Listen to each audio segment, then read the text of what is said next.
Hello बच्चों आज आप लोगों ने नीट 9 का पेपर दिया हुआ है और सबका पेपर बच्चे बहुत अच्छा गया होगा। और चलिए बच्चे, हिंदी पोर्शन में बच्चे हम लोग फिजिक्स के पहले 25 क्वेश्चन का डिस्कशन करेंगे। तो चलिए बच्चे इस डिस्कशन का स्टार्ट करते हैं। और जैसा कि सिंह सर का विज़न है बच्चे, अब पढ़ने का अधिकार सबको और डॉक्टर बनने का अधिकार भी सबको, इसी विज़न के साथ बच्चे हम स्टार्ट करते हैं। और देखिए बच्चे, पहला क्वेश्चन क्या दे रखा है, कह रहा है कि बच्चे की एक कार है आपका जो मीटर 0.80 मीटर वाले व्यास के एक वृत्त में समान रूप से घूमती है और यहाँ पे कितना लगा रहा है बच्चे, ये 100 चक्कर प्रति मिनट में पूरा करती है। तो इसका कोणीय वेग आपसे पूछा हुआ है। इसका मतलब बच्चे आपको ये F दे रखा है, कितना है बच्चे, ये 100 RPM। RPM बच्चे बोलते हैं रिवॉल्यूशन पर मिनट, जो कि है आपका चक्कर प्रति मिनट। तो इसको बच्चे निकाल लो सेकंड में क्या हो जाएगा, ये तो हो जाएगा बच्चे, इसको 60 से हम क्या करेंगे, डिवाइड कर देंगे। तो ये हो जाएगा आपका रिवॉल्यूशन पर सेकंड आ जाएगा। तो ये आपका कट हो जाएगा। तो F का जो वैल्यू है ये देगा बच्चे आपको 5/3 रिवॉल्यूशन पर सेकंड, कुछ ऐसा आएगा। और आपको पता होगा कि ओमेगा और F का रिलेशन क्या होता है। ओमेगा और F में बच्चे होता है ये 2πF। सो 2 इंटू पाई का वैल्यू यूज़ करो 3.14 और F आपको वैल्यू दे रखा है कितना है बच्चे, 5/3। तो इसको जब सॉल्व करोगे तो हो जाएगा आपका 5 2 10 और ये देगा बच्चे आपको 31.4 अपॉन ये हो जाएगा बच्चे 3। तो इसको सॉल्व करो तो क्या आएगा, 3 1 जा 3, ये हो जाएगा 0। ये आपको देगा बच्चे 10.467 रेडियन पर सेकेंड, जो कि है बच्चे आपका पहला ऑप्शन। तो पहला ऑप्शन बच्चे इसका क्या होगा, आपका करेक्ट होगा। चलिए बच्चे अगला क्वेश्चन देखिएगा। कह रहा है कि यदि निस्पंद मूल बिंदु से उत्पन्न होता है और निस्पंद और प्रस्पंद के बीच का आयाम होगा जहां A प्रस्पंद का आयाम है। तो बच्चे देखो जरा क्या कह रहा है क्वेश्चन। A आपको प्रस्पंद का बच्चे आयाम दे रखा है। तो अगर मैं यहाँ पे एक फिगर बनाऊं बच्चे, तो इसे बोलते हैं हम निस्पंद। कुछ ये ऐसा बनेगा आपका।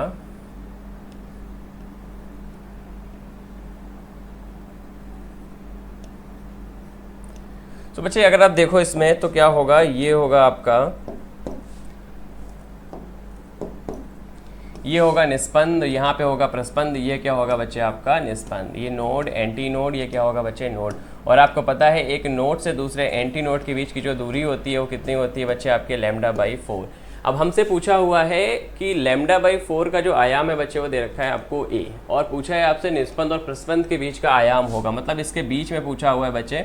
तो इसकी जो यहाँ से डिस्टेंस हो जाएगी वो बच्चे कितनी होगी आपकी λ/8, मतलब जितना ये λ/4 है इसका क्या हो जाएगा आपका हाफ हो जाएगा। सो यहाँ पे हमको कैलकुलेट करना है कि हमारा जो आयाम होगा बच्चे वो क्या होगा। सो देखो क्या होगा बच्चे, A' इक्वल टू, आप जानते हो स्टेशनरी में होगा जो आयाम होता है वो क्या होता है बच्चे आपका A साइन, ये होता है बच्चे आपका kx। चूँकि x का वैल्यू पता है बच्चे, x का वैल्यू क्या है आपका λ/8 और k आप जानते हो वेव प्रोपेगेशन कांस्टेंट होता है जिसका वैल्यू होता है बच्चे आपका 2π/λ। तो जरा वैल्यू रखो बच्चे, A' इक्वल टू क्या हो जाएगा A, तो यहाँ पे हो जाएगा साइन, k का वैल्यू रखो बच्चे 2π/λ इंटू एक्स के जगह रख दो बच्चे λ/8।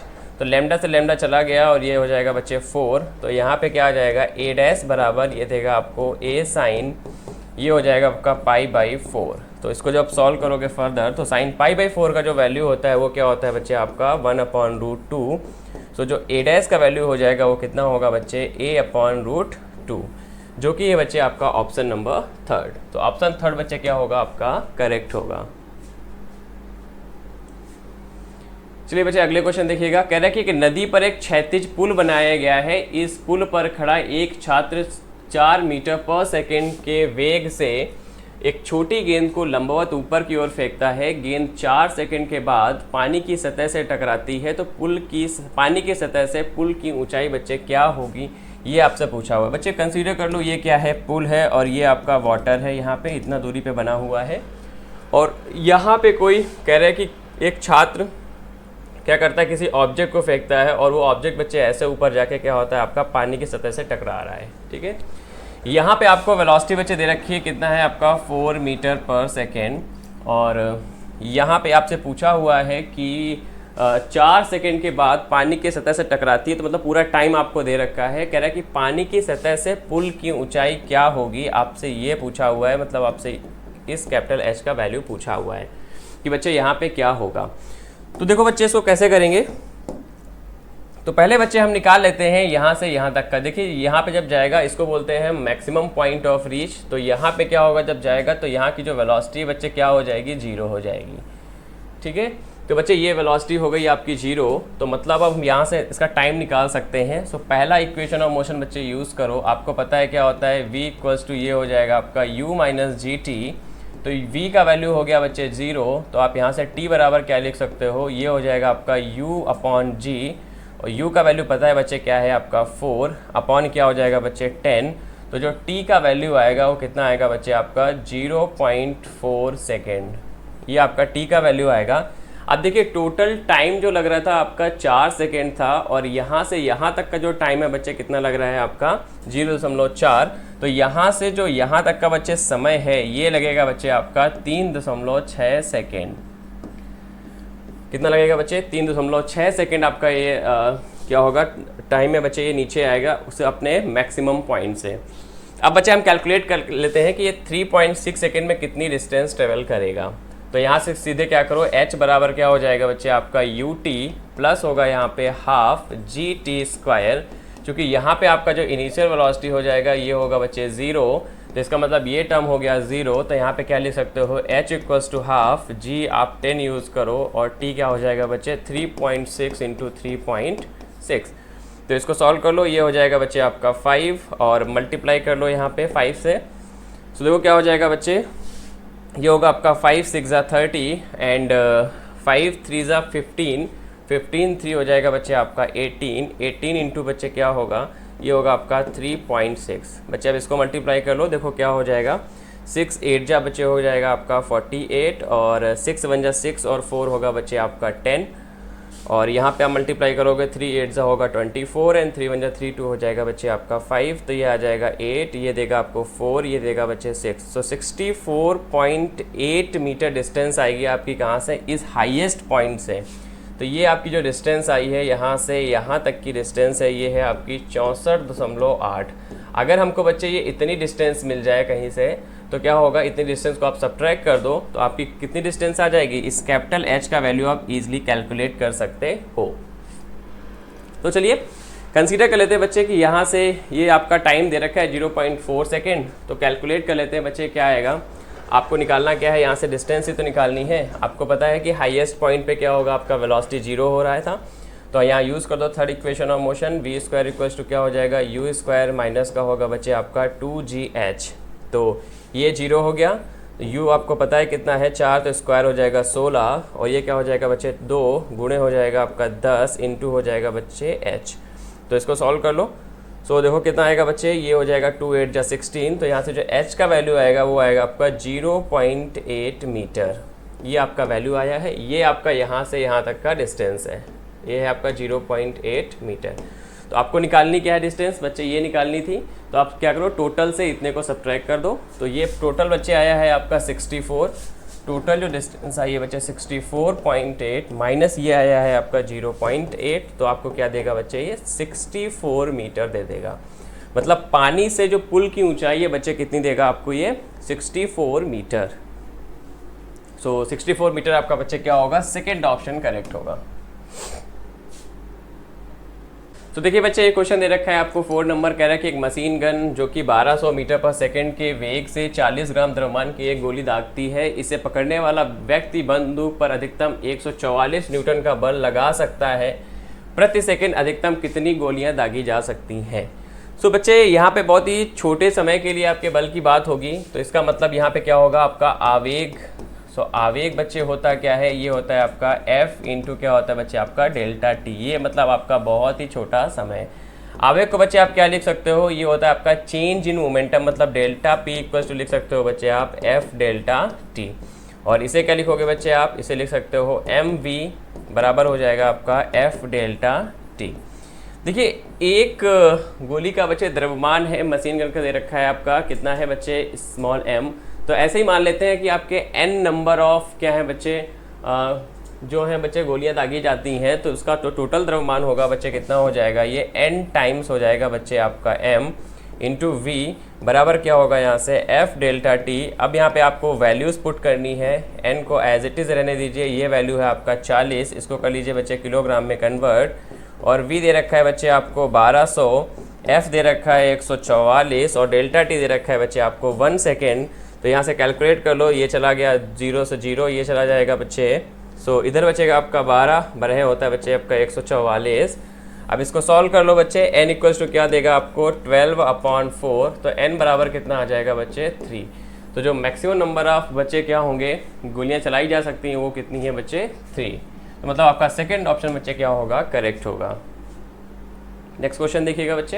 अच्छा देखिए क्वेश्चन नंबर 5 कह रहा है कि एक पत्थर 36 से 30 डिग्री के कोण पर प्रक्षेपित किया गया है। प्रक्षेपण बिंदु पर पत्थर की गतिज ऊर्जा का उड़ान के उच्चतम बिंदु पर अधिक गतिज ऊर्जा से अनुपात होगा। बच्चे देखिए यहाँ पे कोई आपका जो है ऑब्जेक्ट यहाँ से प्रक्षेपित किया गया है, तो ये होगा इसका अधिकतम ऊंचाई, ठीक है। यहाँ पे जो आपकी बच्चे काइनेटिक एनर्जी होगी वो क्या होगी, काइनेटिक एनर्जी यहाँ पे होगा आपका हाफ, ये हो जाएगा बच्चे आपका mu²। क्योंकि यहाँ पता है आपका कि आपका जो वेग का ऊर्ध्वाधर घटक होता है यहाँ पे हो जाता है 0, मतलब क्या बचता है, सिर्फ क्षैतिज घटक बचता है जो कि है बच्चे आपका u cos थीटा। तो इस पॉइंट पे जो आपकी काइनेटिक एनर्जी होगी ये होगा बच्चे आपका हाफ mu², और ये हो जाएगा बच्चे आपका cos² थीटा। अब चूंकि थीटा आपको दे रखा है बच्चे क्या है 30 डिग्री, तो यहाँ पे वैल्यू रख दो, तो ये हो जाएगा हाफ mu², और यहाँ पे जो वैल्यू हो जाएगा cos² थीटा, मतलब क्या हो जाएगा बच्चे आपका 3/4। सो बच्चे जरा डिवाइड करो, kinetic energy in first case मतलब प्रक्षेपण बिंदु से अधिकतम बिंदु के बीच का जो अनुपात होगा बच्चे वो क्या हो जाएगा हाफ mu² अपॉन बच्चे क्या होगा यहाँ पे हाफ mu² इंटू क्या आएगा यहाँ पे 3/4। तो ये वैल्यू क्या हो जाएगी, कट हो जाएगी। So kinetic energy in first case to the ratio of the kinetic energy in second case जो वैल्यू देगा बच्चे वो क्या देगा आपको 4/3। सो देखिए ऐसा ऑप्शन कोई दे रहा है आपको, फोर्थ ऑप्शन बच्चे क्या होगा यहाँ पे करेक्ट होगा। अगला क्वेश्चन देखिएगा बच्चे, कह रहे यदि गति v, त्वरण a और बल F को मौलिक इकाइयों में माना जाता है तो यंग प्रत्यास्थता गुणांक की विमा होगी। देखिए बच्चे यंग प्रत्यास्थता गुणांक मतलब होता क्या है, ये होता है बच्चे आपका F/A, मतलब चूंकि यहाँ पे क्या होता है आपका जो स्ट्रेस अपॉन स्ट्रेन, स्ट्रेन बच्चे क्या हो जाएगा, अगर मैं लिखूँ तो स्ट्रेन को क्या लिख सकता हूँ डेल्टा L/L, चूँकि ये कैसा है आपका विमाहीन राशि है। तो इसका अगर मैं लिखूँ विमा तो क्या हो जाएगा बच्चे, ये देगा आपको mLT-2 अपॉन एरिया का क्या हो जाएगा बच्चे L²। तो यहाँ पे क्या बचेगा, एक L चला जाएगा, तो अल्टीमेटली बच्चे मिलेगा यहाँ पे mL-1, ये हो जाएगा आपका T-2। तो बेसिकली क्वेश्चन में कह रहा है कि जो यंग प्रत्यास्थता गुणांक है वो क्या कह रहा है, वेलोसिटी v और एक्सीलरेशन a और फोर्स f पे क्या कर रहा है, डिपेंड कर रहा है। तो इसको ऐसे कंसीडर कर लो, ये आपकी इसकी क्या हो गई, पावर्स हो गई, और ये आपका क्या हो गया जो आपकी वैल्यूज़ गिवन है। तो चलिए इसका लिख लीजिए, इसकी विमा आपने लिखी हुई है बच्चे क्या है, ये है आपका mL-1, ये है आपका T-2, ये प्रोपोर्शनल टू हो जाएगा बच्चे वेलोसिटी जानते ही हो आप क्या होता है LT-1, और टू पावर क्या हो जाएगा बच्चे a, और a बच्चे आपको त्वरण दे रखा है, इसका मतलब क्या हो जाएगा LT-2 टू पावर क्या हो जाएगा बच्चे b, और फोर्स है बच्चे तो mLT-2 टू पावर हो जाएगा बच्चे c। तो अब जरा इसको सॉल्व कर लो कांस्टेंट लेके, तो यहाँ पे क्या हो जाएगा बचेगा आपका m to power c l to power a plus हो जाएगा b और प्लस होगा बच्चे आपका c। तो t टू पावर क्या लिख सकते हो -a -2b, ये आ जाएगा आपका माइनस का 2c बराबर क्या हो जाएगा आपका, इधर आएगा mL-1, इधर आएगा बच्चे आपका T-2। अब कंपेयर कर लो बोथ साइड, तो इसका मतलब क्या हो जाएगा c का वैल्यू 1 हो जाएगा, और a plus b plus c बराबर देगा आपको -1, और -a -2b माइनस का 2c बराबर देगा आपको, ये देगा आपको -2। तो देखिए बच्चे c का वैल्यू क्या है आपका 1 है, इन दोनों इक्वेशंस में यूज़ कर लो और फिर सॉल्व करो। देखो a प्लस b जब यहाँ पे रखोगे तो ये हो जाएगा आपका -2, और जब यहाँ रखोगे -a -2b, ये इधर हो जाएगा -2, इधर लाओगे तो आपका हो जाएगा प्लस का, तो इधर बचेगा बच्चे क्या 0। अब इन दो इक्वेशन को सॉल्व कर लो, ऐड कर दो, तो यहाँ पे क्या बचेगा -b इक्वल्स टू बच्चे बचेगा आपका, ये होगा -2, इसका मतलब बच्चे b का वैल्यू क्या हो जाएगा आपका +2। अब आपको a का वैल्यू मिल गया, b का वैल्यू मिल गया, तो आप b का वैल्यू पता है, c का वैल्यू आपको पहले से ही पता है, तो a का वैल्यू बच्चे कैलकुलेट कर लो। सो ए क्या हो जाएगा बच्चे, ए प्लस यहाँ पे आएगा आपका 2 प्लस हो जाएगा 1 इक्वल्स टू देगा ये -1। तो ए का वैल्यू बच्चे हो जाएगा आपका यहाँ से ये -3 -1 क्या हो जाएगा बच्चे आपका -4। सो जब देखोगे बच्चे तो ए का वैल्यू दे रहा है आपको -4 और बी का वैल्यू है बच्चे 2 और इसका मतलब है एफ है आपका बच्चे क्या मतलब सी का वैल्यू दे रखा है बच्चे आपको 1।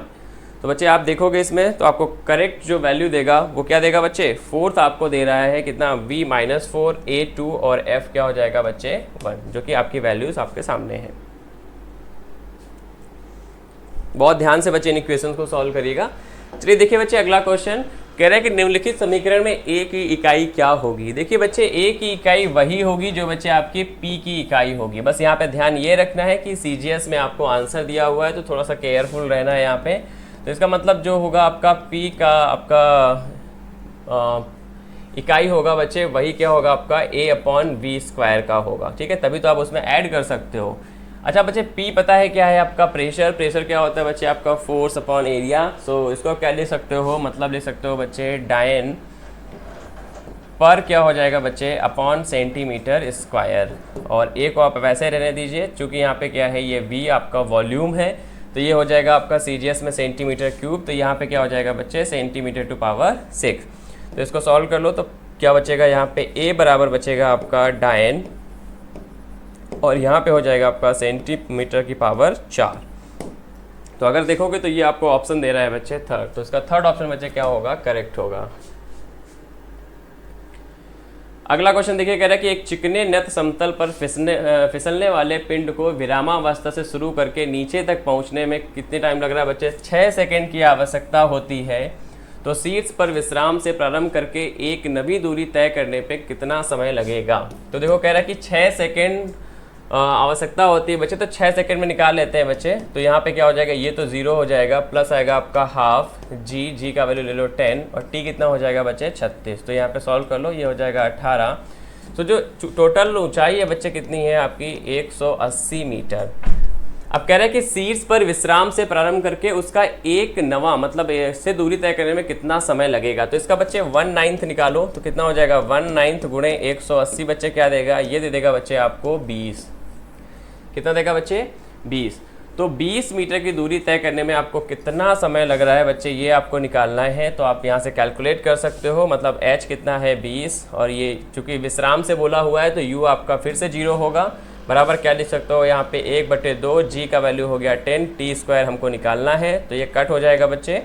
यहाँ पे क्या बचेगा आपका 2, तो यहाँ से आप लिख सकते हो t² बराबर 4। तो बच्चे t का जो वैल्यू होगा वो कितना होगा आपका 2 सेकेंड। जो t का वैल्यू आएगा बच्चे वो आएगा 2 सेकेंड, जो कि है बच्चे आपका ऑप्शन नंबर सेकेंड।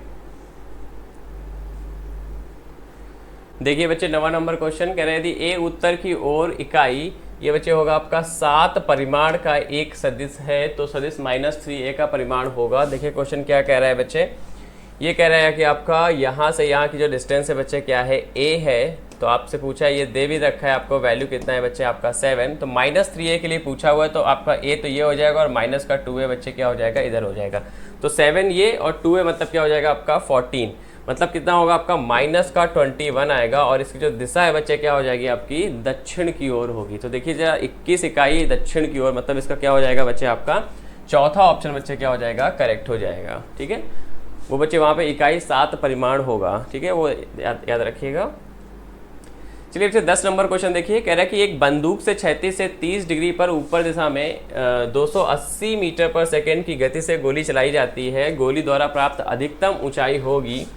तो बच्चे h मैक्स होता क्या है बच्चे, ये होता है आपका u² sin² थीटा बटे होता है आपका 2g। तो u आपको दे रखा है बच्चे कितना है, ये दे रखा है बच्चे 280 गुणे हो जाएगा 280 और sin 30 आपको पता है बच्चे क्या होता है। तो sin 30 करोगे तो यहाँ हो जाएगा आपका बच्चे 1/4 और ये हो जाएगा 2 और g का वैल्यू हो गया बच्चे 10। तो यहाँ पे सॉल्व कर जाओ, देखो क्या हो जाएगा, ये कट हो गया और ये हो जाएगा बच्चे क्या आपका 14 और इधर हो जाएगा बच्चे आपका 7 0 हो जाएगा। 14 7 जो होता है बच्चे आपका 980 मीटर आपको देगा, जो कि है बच्चे आपका अगर ऑप्शंस में देखोगे तो मोस्ट अप्रोप्रिएट जो नियर अबाउट होगा वो क्या होगा बच्चे आपका 1000 मीटर। तो बच्चे इसका जो आंसर होगा वो कितना हो जाएगा आपका 1000 मीटर, मतलब इसका हो जाएगा आपका सेकेंड ऑप्शन करेक्ट होगा। चलिए बच्चे अगला क्वेश्चन देखिएगा। कह रहा है एक कण बिंदु 2, 3, 5 से चलना शुरू करता है। कण का विस्थापन दे रखा है आपको, r बराबर दे रखा है 4i कैप माइनस का 2j कैप प्लस है बच्चे आपका k कैप, ये दे रखा है। तो कण का अंतिम निर्देशांक होगा, तो वो बच्चे ये आपको r1 का वैल्यू दे रखा है। तो जरा देखो r1 क्या है आपका, ये हो जाएगा 2i कैप प्लस यहाँ पे होगा आपका 3j कैप प्लस आएगा यहाँ पे 5k कैप। सो आपको पता है जब हम कण का विस्थापन निकालते हैं तो बच्चे क्या होता है, r इक्वल्स टू हम लिखते हैं r2 माइनस का r1। तो r आपको दिया हुआ है कितना है बच्चे 4i कैप माइनस का 2j कैप प्लस का दे रखा है आपको k कैप बराबर r2 हमको निकालना है, माइनस r1 कितना हो जाएगा माइनस का 2i कैप माइनस का 3j कैप और ये क्या होगा आपका माइनस का 5k कैप। तो यहाँ से बच्चे निकाल लो r2 का वैल्यू क्या हो जाएगा, ये इधर चला जाएगा तो हो जाएगा आपका प्लस 6i कैप और ये बचेगा आपका प्लस का j कैप और ये बचेगा आपका बच्चे 6k कैप। तो अब अगर इसके कोऑर्डिनेट देखोगे बच्चे तो कोऑर्डिनेट क्या मिलेंगे बच्चे आपको 6,1,6, ये आपको मिलेगा बच्चे इसका कोऑर्डिनेट। तो देखो बच्चे कौन सा सही है, इसका मतलब है आपका जो पहला ऑप्शन है वो क्या होगा बच्चे करेक्ट होगा। देखिए बच्चे क्वेश्चन नंबर 12 कह रहा है कि 100 किलोग्राम की एक बंदूक 500 मीटर ऊंची चट्टान से 1 किलोग्राम की गेंद को क्षैतिज रूप से दागती है या चट्टान के नीचे से 100 मीटर की दूरी पर जमीन पर गिरती है तो बंदूक का प्रतिक्षेप वेग होगा। तो पहले बच्चे हम वो दूरी निकाल लेते हैं कि वो हमारी दूरी क्या है, मतलब टाइम कितना होगा जितनी दूर में ये बच्चे 500 मीटर ऊंचे चट्टान से क्या होगा बॉल को प्रक्षेपित करेगा। सो ये दे रखा है बच्चे आपको 500 बराबर क्या हो जाएगा, चूँकि इनिशियल वेलोसिटी बच्चे 0 होगी तो इसे आप लिख सकते हो हाफ, g का वैल्यू हो गया 10, यहाँ पे क्या हो जाएगा बच्चे t स्क्वायर, तो ये चला गया और ये कितना हो जाएगा बच्चे 100 बराबर हो जाएगा t स्क्वायर। तो जो t का वैल्यू आएगा वो कितना आएगा बच्चे 10 सेकेंड, ये आएगा बच्चे। तो देखिए आपसे पूछा हुआ है चट्टान से नीचे से 100 मीटर की ऊंची ज़मीन पर गिरती है, तो मतलब नीचे से 100 पे गिर रही है तो ऊपर से क्या होगा बच्चे आपका 500 माइनस 100 मतलब क्या आएगा बच्चे 400 डिस्टेंस देगा। ठीक है, तो वो हम बच्चे वेग निकाल लेते हैं कि हमारा इससे वेग क्या आएगा। तो u बराबर क्या हो जाएगा x अपॉन t, तो x कितना हो जाएगा बच्चे आपका 400 अपॉन t कितना होगा बच्चे 10, तो ये कट हो जाएगा तो ये कितना देगा बच्चे आपको 40 मीटर पर सेकेंड। देखिए क्या वो बच्चे किलोग्राम 1 किलोग्राम की गेंद को बच्चे दागने से पहले जो आपका संवेग होगा और दागने के बाद का जो संवेग होगा वो कैसा होना चाहिए बच्चे, संरक्षित होना चाहिए। इसका मतलब है बच्चे क्या हो जाएगा यहाँ पे m1u1 प्लस क्या होगा आपका m2u2, उसका जो वैल्यू है वो 0 के इक्वल होना चाहिए। तो u1 हम मान लेते हैं, पहले आपकी जो वेलोसिटी है बच्चे किसका प्रतिक्षेप वेग जो है बंदूक का वो u1 मान लेते हैं। तो ये हो जाएगा आपका 1000 इंटू होगा u1 बराबर हो जाएगा माइनस का m2 बच्चे दे रखा है 1 किलोग्राम और u2 है बच्चे आपका 40, तो u1 बराबर कितना हो जाएगा माइनस का 40 बटे हो जाएगा ये आपका 1000। तो ये चला गया तो यहाँ पे कितना आएगा बच्चे, इसको जब सॉल्व करोगे सो देखिए बच्चे क्या ये 100 किलोग्राम है बच्चे, 1000 नहीं है यहाँ पे, ये है 100 इंटू u1, तो ये हो जाएगा बच्चे आपका 1 0 और लेस हो जाएगा यहाँ से,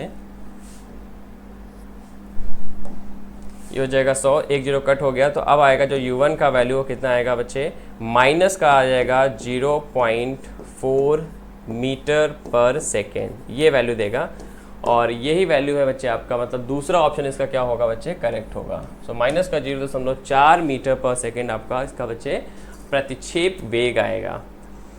अगला क्वेश्चन देखिए बच्चे, कह रहा है कि एक लंबी स्प्रिंग को 2 सेंटीमीटर तक खींचने पर उसकी माध्य उसकी स्थितिज ऊर्जा बच्चे u है। तो देखो x का वैल्यू आपको दे रखा है बच्चे कितना है 2 सेंटीमीटर, तो यहाँ जो पोटेंशियल एनर्जी हो जाएगी कितनी होगी बच्चे हाफ k, इसका मतलब क्या हो जाएगा ये 2 का स्क्वायर। तो ये जो एनर्जी होगी बच्चे क्या लिख सकते हो यहाँ पे 4/2k। इसको बच्चे कट करने की जरूरत नहीं है, इसको ऐसे ही रहने देना। अब कह रहे हैं कि यदि स्प्रिंग को हम क्या करें 8 सेंटीमीटर तक खींच दें तो उस पर संग्रहित स्थितिज ऊर्जा बच्चे क्या होगी। तो ऑब्वियस सी बात है यहाँ पे पोटेंशियल एनर्जी आपकी बदल जाएगी। तो ये क्या हो जाएगा बच्चे आपका हाफ के, ये हो जाएगा बच्चे क्या 8 का होल स्क्वायर, तो ये हो जाएगा 64 और इंटू क्या हो जाएगा बच्चे k/2। और इसको आप क्या लिख सकते हो 64 इंटू ये हो जाएगा आपका 4k/2। तो अगर आप ध्यान से देखो तो बच्चे 4k/2 किसका वैल्यू लिखा हुआ है, u का वैल्यू लिखा हुआ है। तो ये क्या हो जाएगा आपका 16 टाइम्स बच्चे क्या होगा आपका पोटेंशियल एनर्जी क्या होगा बच्चे, बढ़ जाएगा।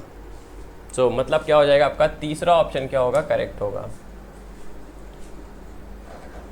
यहाँ पे खुले ऑर्गन पाइप की बच्चे बात हो रही है, तो यहाँ पे nth सन्नादि के लिए आपकी जो आवृत्ति होती है आपको पता होगा, अगर फंडामेंटल फ्रीक्वेंसी खुले ऑर्गन पाइप का तो ये होता है आपका V/2L। चूँकि nth सन्नादि की बात कर रहा है तो इसका मतलब क्या हो जाएगा यहाँ पे NV/2L। इसका मतलब बच्चे क्या होगा, इसका पहला ऑप्शन हो जाएगा करेक्ट। देखिए बच्चे अगला क्वेश्चन कह रहा है कि एक गेंद को एक टावर के शीर्ष से 8 मीटर पर सेकेंड के प्रारंभिक वेग से 36 से 60 डिग्री के कोण पर फेंका जाता है। यदि यह टावर के आधार से 16 मीटर की दूरी पर जमीन से टकराता है तो बच्चे आपसे पूछा है यहाँ पे कि टावर की ऊंचाई बच्चे क्या होगी। बहुत ही बच्चे बढ़िया क्वेश्चन है ये। आपसे पूछा है बच्चे यहाँ पे आपकी जो टावर की ऊंचाई है बच्चे वो क्या होगी। तो देखो यहाँ पे क्या है कि एक टावर से बच्चे ये आपका प्रक्षेपित किया गया किसी वॉल को, और कुछ ये ऐसे जाएगा, और ये आपको प्रोजेक्शन दे रखा है, ये कितना है बच्चे आपका 60 डिग्री है, ये आपको दे रखा है। तो बच्चे रेंज आपको दे रखी है, मतलब ये यहाँ से यहाँ की जो दूरी है ये दे रखा है आपको बच्चे 16 मीटर। तो बच्चे पता है आपको यहाँ से यहाँ चलने में क्या होगा, रेंज इक्वल्स टू बच्चे क्या होगा, यहाँ पे आप क्या लिखोगे u cos थीटा इंटू क्या होगा बच्चे आपका t। तो यहाँ से अगर आप t का वैल्यू निकालो तो कितना हो जाएगा 16 अपॉन कितना हो जाएगा u आपको दे रखा है 8, और cos 60 का वैल्यू हो जाएगा 1/2। तो जो t आएगा बच्चे कितना आएगा आपका, ये आएगा 4 सेकेंड। कितना आएगा बच्चे 4 सेकेंड। अब हम निकाल लेते हैं, यदि ये टावर के आधार के साथ 16 मीटर की दूरी पर ज़मीन से टकराता है तो टावर की ऊंचाई बच्चे क्या होगी।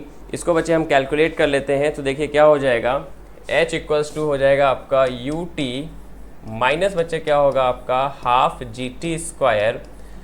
तो यहाँ पे ज़रा वैल्यूज़ रख दो बच्चे। h आपको निकालना है, u आपको पता है इनिशियल वेग है, ये कितना है बच्चे आपका 8।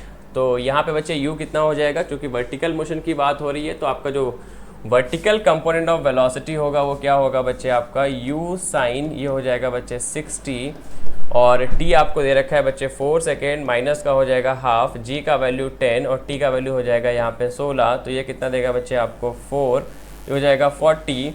तो u आपको दे रखा है 8 साइन 60 हो जाएगा √3/2 इंटू हो जाएगा 4, माइनस का आ जाएगा बच्चे यहाँ पे 40।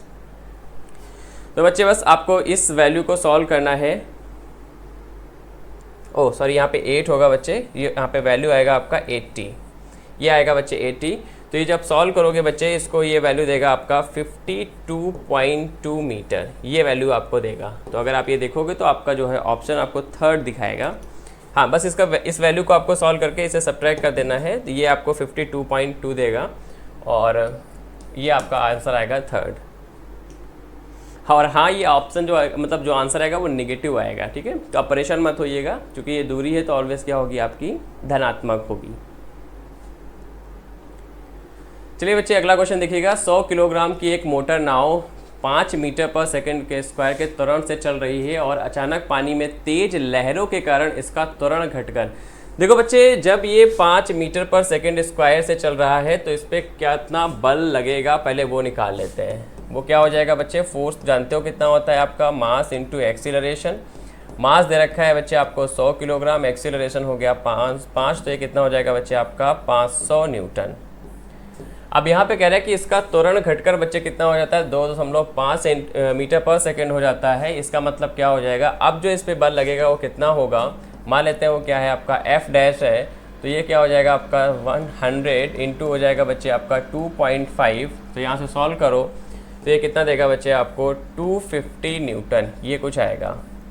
तो ऐसे करने के लिए मोटर द्वारा लगाया गया बल बच्चे कितना होगा, पहले 500 था बच्चे, अभी कितना बचा है 250। इसका मतलब कितना लेस हुआ, यहाँ से आपका 250 न्यूटन का जो बल है बच्चे वो क्या हो जाएगा आपका कम हो जाएगा, ठीक है। तो इसका मतलब जो मोटर द्वारा लगाया गया बल होगा वो बच्चे कितना होगा आपका 250 न्यूटन, जो कि है बच्चे आपका चौथा ऑप्शन।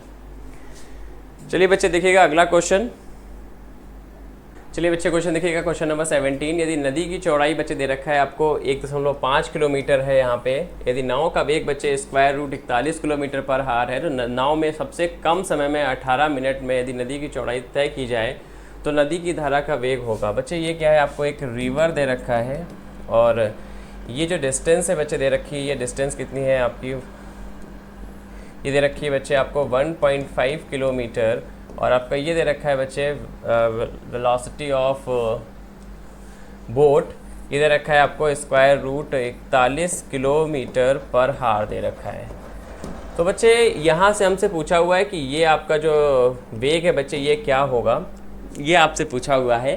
तो अगर आप इसके अलोंग वेग निकालो तो बच्चे देखो दूरी दे रखी है और आपको समय भी दे रखा है, तो ये जो आपका आएगा कितना हो जाएगा 1.5 किलोमीटर अपॉन क्या हो जाएगा बच्चे 18 मिनट, मतलब इसको क्या करो हावर में कन्वर्ट कर लो, क्योंकि सारे ऑप्शंस आपको किलोमीटर पर हार में दे रखे हैं। तो यहाँ हो जाएगा आपका 1.5 गुणे हो जाएगा 60 बटे आएगा यहाँ पे 18।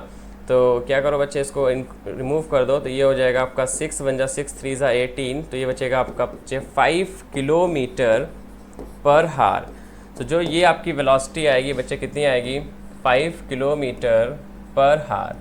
ठीक है, तो अब बच्चे आप ये निकाल सकते हो, क्योंकि अभी क्या हो जाएगा आपका, ये हो जाएगा बच्चे आपका VB² माइनस का बच्चे क्या होगा, यहाँ से मान लेते हैं कि ये जो वेलोसिटी है बच्चे क्या है आपकी U है, तो ये होगा U² बराबर क्या हो जाएगा जो अभी आपने निकाला हुआ है, ये वेलोसिटी कितनी है मान लेते हैं क्या है बच्चे आपका शॉर्टेस्ट टाइम के लिए है, तो मान लो इसको VA। ठीक है, तो ये क्या हो जाएगा आपका बच्चे VA का होल स्क्वायर। तो ये वैल्यूज़ आपको दे रखे हैं, आई थिंक इसको स्क्वायर करो तो कितना हो जाएगा 41 माइनस हो जाएगा आपका U² बराबर कितना आ जाएगा आपका 25। तो जो U² का वैल्यू है वो आ जाएगा बच्चे आपका 16 किलोमीटर पर हार। सो यहाँ पे जो U का वैल्यू होगा वो कितना आएगा आपका 4 किलोमीटर पर हार। तो जो आप देखोगे बच्चे ऑप्शन नंबर क्या है थर्ड ऑप्शन बच्चे क्या होगा इसका करेक्ट होगा, third option will be correct. चलिए बच्चे अगला क्वेश्चन देखिएगा। नेक्स्ट क्वेश्चन कह रहे थे एक समान त्वरण के एक साथ गतिमान एक कण के समय क्रमशः P Q R, ये समय दे रखा है बच्चे आपको P Q और R के क्रमिक अंतराल पर औसत वेग बच्चे दे रखे हैं क्या है X Y और Z हैं। तो पहले तो समझो बच्चे, समझो कि ये क्वेश्चन कह क्या रहा है। देखो बच्चे ये आपकी कुछ पोजीशंस हैं यहाँ पे, और यहाँ पे बच्चे इनके औसत वेग आपको दे रखे हैं वो क्या है आपके X Y और Z। मान लेते हैं बच्चे कि ऑब्जेक्ट का जो इनिशियल वेलोसिटी बच्चे क्या है आपका U है, क्या है बच्चे U है। तो यहाँ आपको जो वेलोसिटी हो जाएगा बच्चे, ये वेलोसिटी क्या होगा ये हमको कैलकुलेट करना है ऐसे ही, और फिर एक रिलेशन निकालना है P Q R और X माइनस Y और Y माइनस Z के बीच में।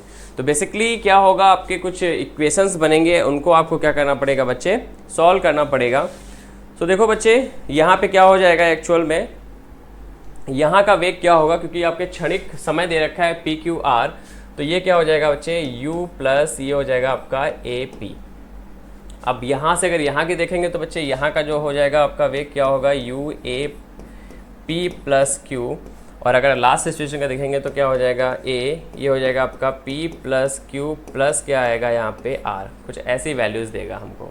ठीक है, अब इनके जो एक्चुअल में औसत वेग है वो हमको दे रखे हैं, मतलब इसका जो औसत वेग है वो x है, और इसका जो औसत वेग है वो y है, और इसका जो औसत वेग है बच्चे क्या है ये है आपका z। तो देखो बच्चे अगर x का औसत वेग निकालोगे तो क्या आएगा, x बराबर क्या हो जाएगा u प्लस AP बाई क्या हो जाएगा बच्चे 2। तो यहाँ पे क्या हो जाएगा 2u/2, मतलब क्या बचेगा यहाँ पे u प्लस बचेगा आपका 1/2 AP, कुछ ऐसा आएगा आपका x का वैल्यू। ये हो जाएगा बच्चे आपका इक्वेशन नंबर फर्स्ट। और अगर आप यहाँ से देखोगे बच्चे y के लिए, तो जो y का वैल्यू आएगा बच्चे वो देखिए क्या होगा, y का जो वैल्यू होगा बच्चे क्या हो जाएगा u प्लस AP प्लस यहाँ से हो जाएगा u प्लस a, ये हो जाएगा आपका p प्लस q, और y क्या हो जाएगा बच्चे यहाँ पे 2। देखो u से u क्या हो जाएगा ऐड हो जाएगा, तो ये होगा 2u प्लस 2AP प्लस यहाँ से आएगा आपका AQ बटे क्या आएगा बच्चे 2। तो यहाँ से y को निकाल लो, y बराबर क्या हो जाएगा u प्लस ये देगा आपको AP प्लस कितना आएगा यहाँ पे AQ/2, ये देगा बच्चे आपको y का वैल्यू। अब निकालो बच्चे आप z के लिए। तो बच्चे z के लिए देखिए हम क्या लिखेंगे, तो z बराबर क्या हो जाएगा यहाँ से u प्लस a हो जाएगा आपका p प्लस q प्लस हो जाएगा u प्लस a, यहाँ पे हो जाएगा आपका p प्लस q प्लस हो जाएगा बच्चे r अपॉन क्या हो जाएगा बच्चे 2। ये आपका कुछ इक्वेशन आएगा। यहाँ से इसको भी सॉल्व कर लो, देखो कुछ समअप हो जाएगा आई थिंक। u और u आपका क्या हो जाएगा, ऐड हो जाएगा। तो z बराबर बेसिकली आप क्या लिख सकते हो यहाँ पे u प्लस क्या होगा AP से AP ऐड हो जाएगा, तो मतलब क्या बचेगा AP प्लस क्या बचेगा यहाँ पे, ये बचेगा आपका AQ प्लस यहाँ पे हो जाएगा आपका AR/2। तो बेसिकली बच्चे आपके पास 3 इक्वेशंस हैं, इन 3 इक्वेशंस को आपको सॉल्व करना है और यहाँ पे निकालना है बच्चे x माइनस वाई और y माइनस जेड का वैल्यू। और ये 3 इक्वेशंस हैं बच्चे, नेक्स्ट स्लाइड पे लिख देता हूँ। देखो यहाँ पे x का वैल्यू क्या है बच्चे u प्लस हाफ AP, और जो y का वैल्यू है ये क्या है आपका u plus AP plus AQ/2। तो चलिए देखिए मैं इसकी वैल्यूज़ को लिख दे रहा हूँ बच्चे। x बराबर है आपका u प्लस 1/2 AP, और y का जो वैल्यू है ये है आपका u प्लस AP प्लस है बच्चे हाफ AQ, और यहाँ पे जो z का वैल्यू है बच्चे ये दे रखा है आपको u प्लस AP प्लस दे रखा है बच्चे आपको AQ, और प्लस दे रखा है बच्चे आपको हाफ AR। ये कुछ ऐसे वैल्यूज़ बच्चे आपको दे रखे हैं और इन वैल्यूज़ को बच्चे सॉल्व करना है यहाँ पे। तो बेसिकली आपको यहाँ पे निकालना है x minus y upon y minus z, ये आपको क्या देगा। चलिए बच्चे करते हैं इसको और देखते हैं बच्चे क्या आता है। x माइनस वाई करोगे तो इसका मतलब क्या हो जाएगा, ये देगा बच्चे आपको u प्लस हाफ AP, और माइनस क्या हो जाएगा यहाँ पे u, माइनस का हो जाएगा AP और माइनस का आएगा बच्चे आपका AQ, कुछ ऐसा आएगा। अपॉन यहाँ पे करोगे तो क्या हो जाएगा y माइनस जेड है, तो y को करोगे तो u प्लस AP प्लस हो जाएगा यहाँ पे हाफ AQ, माइनस होगा u, माइनस हो जाएगा AP, माइनस देगा बच्चे आपको AQ, और माइनस का क्या हो जाएगा बच्चे हाफ AR, कुछ ऐसा वैल्यू आएगा। देखो क्या होगा, यहाँ से u से u कट हो जाएगा और आई थिंक और तो कुछ कट नहीं हो रहा है। तो आगे चलिए सॉल्व कर लेते हैं बच्चे हम इसको। यहाँ पे जब सॉल्व करोगे बच्चे तो क्या आएगा, देखिए ये हो जाएगा आपका हाफ AP माइनस AP करोगे तो बचेगा आपका माइनस का बचेगा आपका 1/2 AP, माइनस हो जाएगा बच्चे हाफ AQ, कुछ ऐसा वैल्यू आएगा। अपॉन जो आ जाएगा बच्चे वो क्या होगा, देखिए u से u यहाँ पे भी चला जाएगा, AP से AP चला जाएगा। तो यहाँ पे जो वैल्यू आएगा बच्चे ये क्या आएगा आपका, जब माइनस करोगे तो माइनस का हो जाएगा बच्चे 1/2 AQ, और माइनस का होगा बच्चे हाफ AR। तो हाफ माइनस का कॉमन लेके हाफ AR आपका क्या हो जाएगा बच्चे, कट हो जाएगा। तो ये जो वैल्यू आएगा बच्चे क्या आएगा आपका P प्लस Q अपॉन कितना आएगा बच्चे आपका Q प्लस R, ये आपको वैल्यू देगा। तो जो कि बच्चे अगर आप ऑप्शंस में देखोगे तो ये है आपका चौथा ऑप्शन दिखाएगा। एक बार फिर से देखिएगा बच्चे कि क्या वैल्यूज़ दे रहा है आपको, P plus Q upon Q plus R, मतलब सिर्फ बस इन x और y को यहाँ पे सब्स्टिट्यूट करना है बच्चे और कुछ नहीं करना है। तो इसका मतलब है बच्चे इसका जो फोर्थ ऑप्शन है वो क्या हो जाएगा बच्चे आपका करेक्ट हो जाएगा। देखिए बच्चे अगला क्वेश्चन कह रहे हैं एक कण एक समान कोणीय गति ओमेगा के साथ वृत्ताकार पथ पर घूम रहा है। वृत्ताकार पथ की त्रिज्या क्या है, स्मॉल r है। वृत्ताकार पथ की त्रिज्या के लंबवत दिशा में कण का त्वरण होगा। देखिए क्या पूछा है कि वृत्ताकार पथ की त्रिज्या के लंबवत दिशा में आपसे पूछा है कि कण का त्वरण बच्चे क्या होगा, ये आपसे पूछा गया है यहाँ पे। तो अगर आप इसको ध्यान से देखो बच्चे तो हाँ, वृत्ताकार पथ की त्रिज्या के लंबवत दिशा में जो कण का त्वरण होगा वो आपको बताना है। तो बेसिकली आपको यहाँ बताना है कि अल्फा का वैल्यू बच्चे क्या होगा, मतलब अल्फा मतलब आपको ए का वैल्यू बताना है बच्चे, ये क्या होगा। और यहाँ पे सर्कुलर मोशन की बात हो रही है बच्चे, तो देखो क्या होगा, ये देखिए ये हो गया बच्चे आपका रेडियस, ये क्या हो जाएगा बच्चे आपका इसका वेलोसिटी। कुछ ऐसे आपका ऑब्जेक्ट क्या करेगा, मूव करेगा इन सर्कुलर मोशन।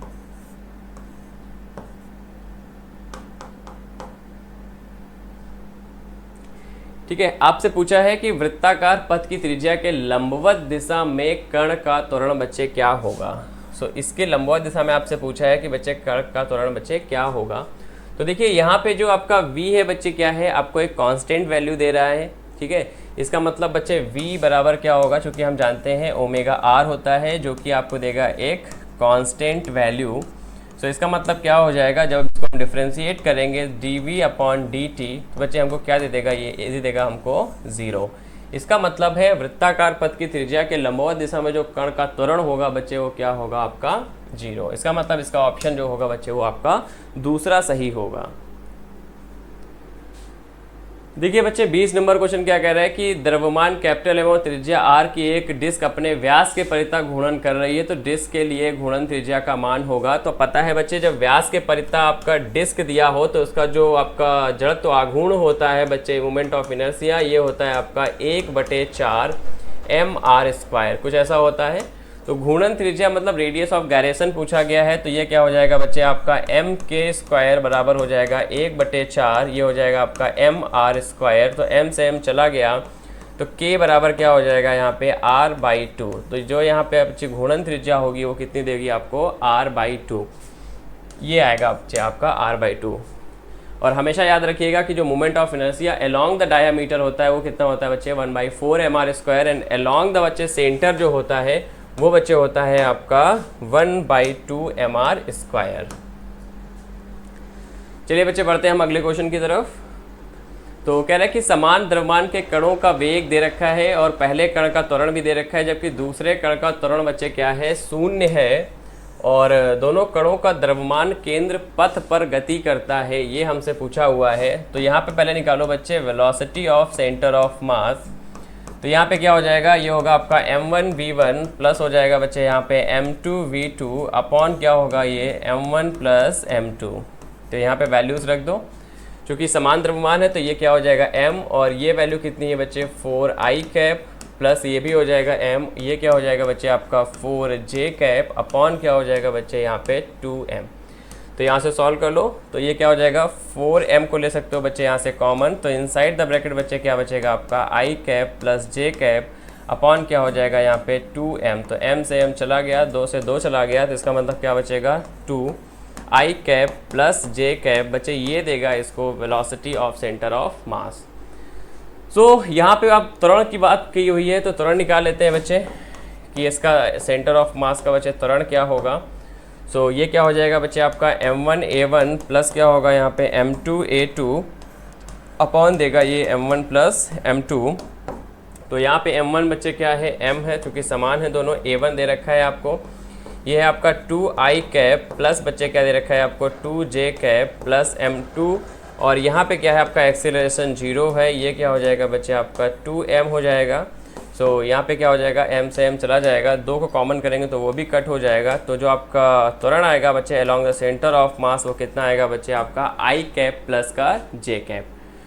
तो बच्चे अगर आप इन इक्वेशन से देखो तो बच्चे क्या दिखा रहा है आपको, यहाँ पे ये कैसा गति कर रहा है बच्चे, एक सीधी रेखा में बच्चे क्या कर रहा है गति कर रहा है, ठीक है। तो देखो आपका ऑप्शन जो होगा बच्चे आपका क्या होगा, फर्स्ट ऑप्शन क्या होगा सही होगा। कह रहे कि एक समान कोणीय त्वरण के साथ चलते हुए एक फ्लाई व्हील की कोणीय गति 16 सेकेंड में 1200 आरपीएम से बच्चे कितना हो जाता है 3120 आरपीएम हो जाता है। तो पहले तो ये आपको F1 दे रखा है 1200 आरपीएम, इसको बच्चे आरपीएस में क्या करो बच्चे कन्वर्ट करो आरपीएम। तो ये हो जाएगा 1200 गुणे हो जाएगा आपका 1/60। अब ये कन्वर्ट हो गया बच्चे आपका आरपीएस में, तो ये कट हो गया, ये बचेगा आपका 20, ये आ जाएगा 20 आरपीएस आएगा आपका कुछ F1 का वैल्यू।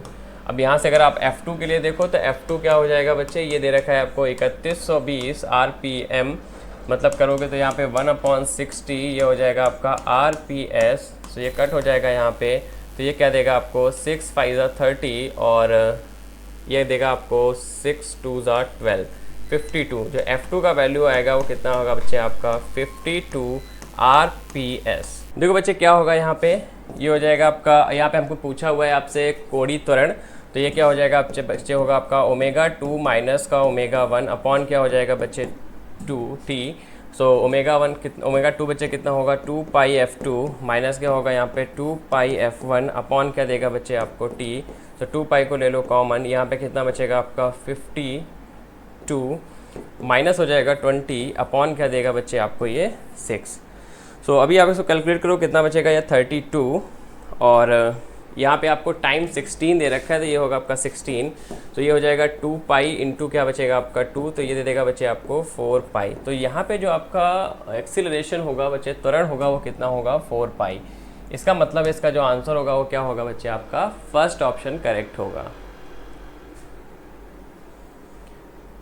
चलिए बच्चे अगला क्वेश्चन देखिए, कह रहा है कि मान लीजिए यहाँ पे टॉर्क के बारे में बात हो रही है और टाउ मूल बिंदु के परिता इस बल का बल आघूर्ण है, तब पूछ रहा है कि आपसे क्या होगा। देखिए डॉट प्रोडक्ट जीरो होने का मतलब बच्चे क्या है, इसका मतलब है कि आपका जो ये डिस्टेंस और जो टॉर्क है वो एक दूसरे के कैसे बच्चे परपेंडिकुलर है। जरा इसको समझते हैं बच्चे हम लोग ज्योमेट्रिकली।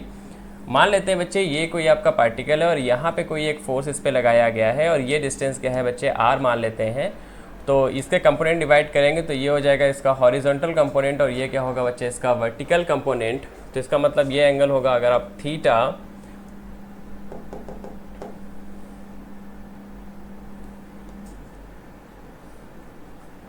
ये क्या हो जाएगा बच्चे इसका हॉरिजॉन्टल कंपोनेंट मतलब होगा बच्चे f cos थीटा, और इधर क्या होगा बच्चे ये होगा आपका f sin थीटा, और ये होगा बच्चे आपका डायरेक्शन ऑफ टॉर्क, कुछ ऐसा डायरेक्शन आएगा। तो यहाँ पे टॉर्क का बच्चे फार्मूला क्या लिखते हो आप r क्रॉस f। अगर आप इसको मैग्नीट्यूड लिखो तो टॉर्क बराबर क्या लिखोगे आप r f sin थीटा, कुछ ऐसा लिखते हो।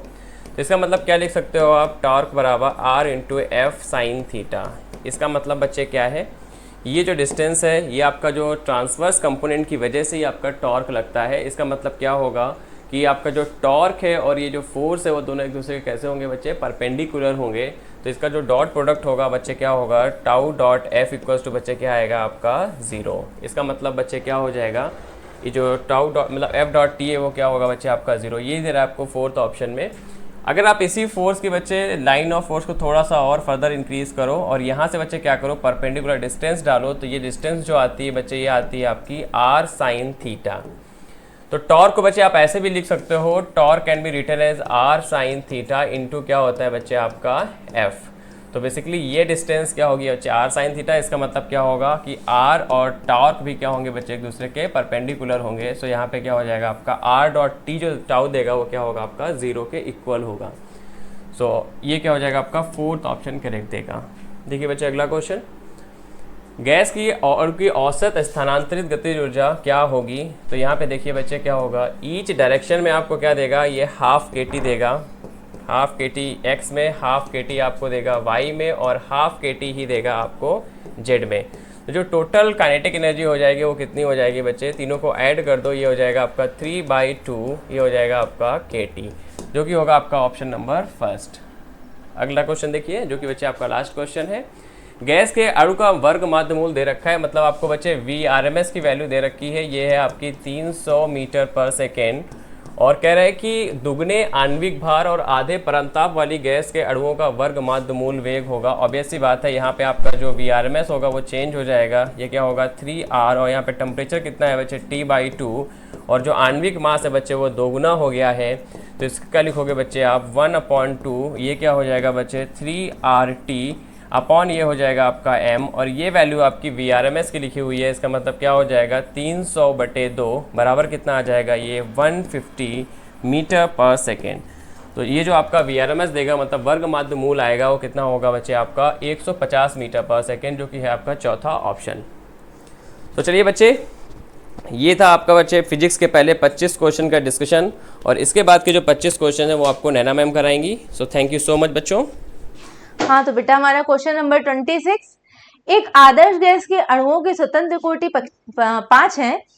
प्रसार में गैस स्थिर दाब पर 50 जूल कार्य करती है। इस प्रसार के दौरान गैस द्वारा अवशोषित ऊष्मा है। बेटा आपसे क्वेश्चन में क्या पूछा हुआ है, अवशोषित ऊष्मा पूछा है, और बेटा हमें क्या यहाँ पे दी हुई है, स्वतंत्र कोटि दी हुई है, यानी कि डिग्री ऑफ फ्रीडम हमें दे रखा है, और बोल रहा है कि गैस जो है वो स्थिर दाब पर है और कितना कार्य कर रही है 50 जूल कार्य कर रही है। तो बेटा किया गया कार्य कैसे निकालेंगे, किया गया कार्य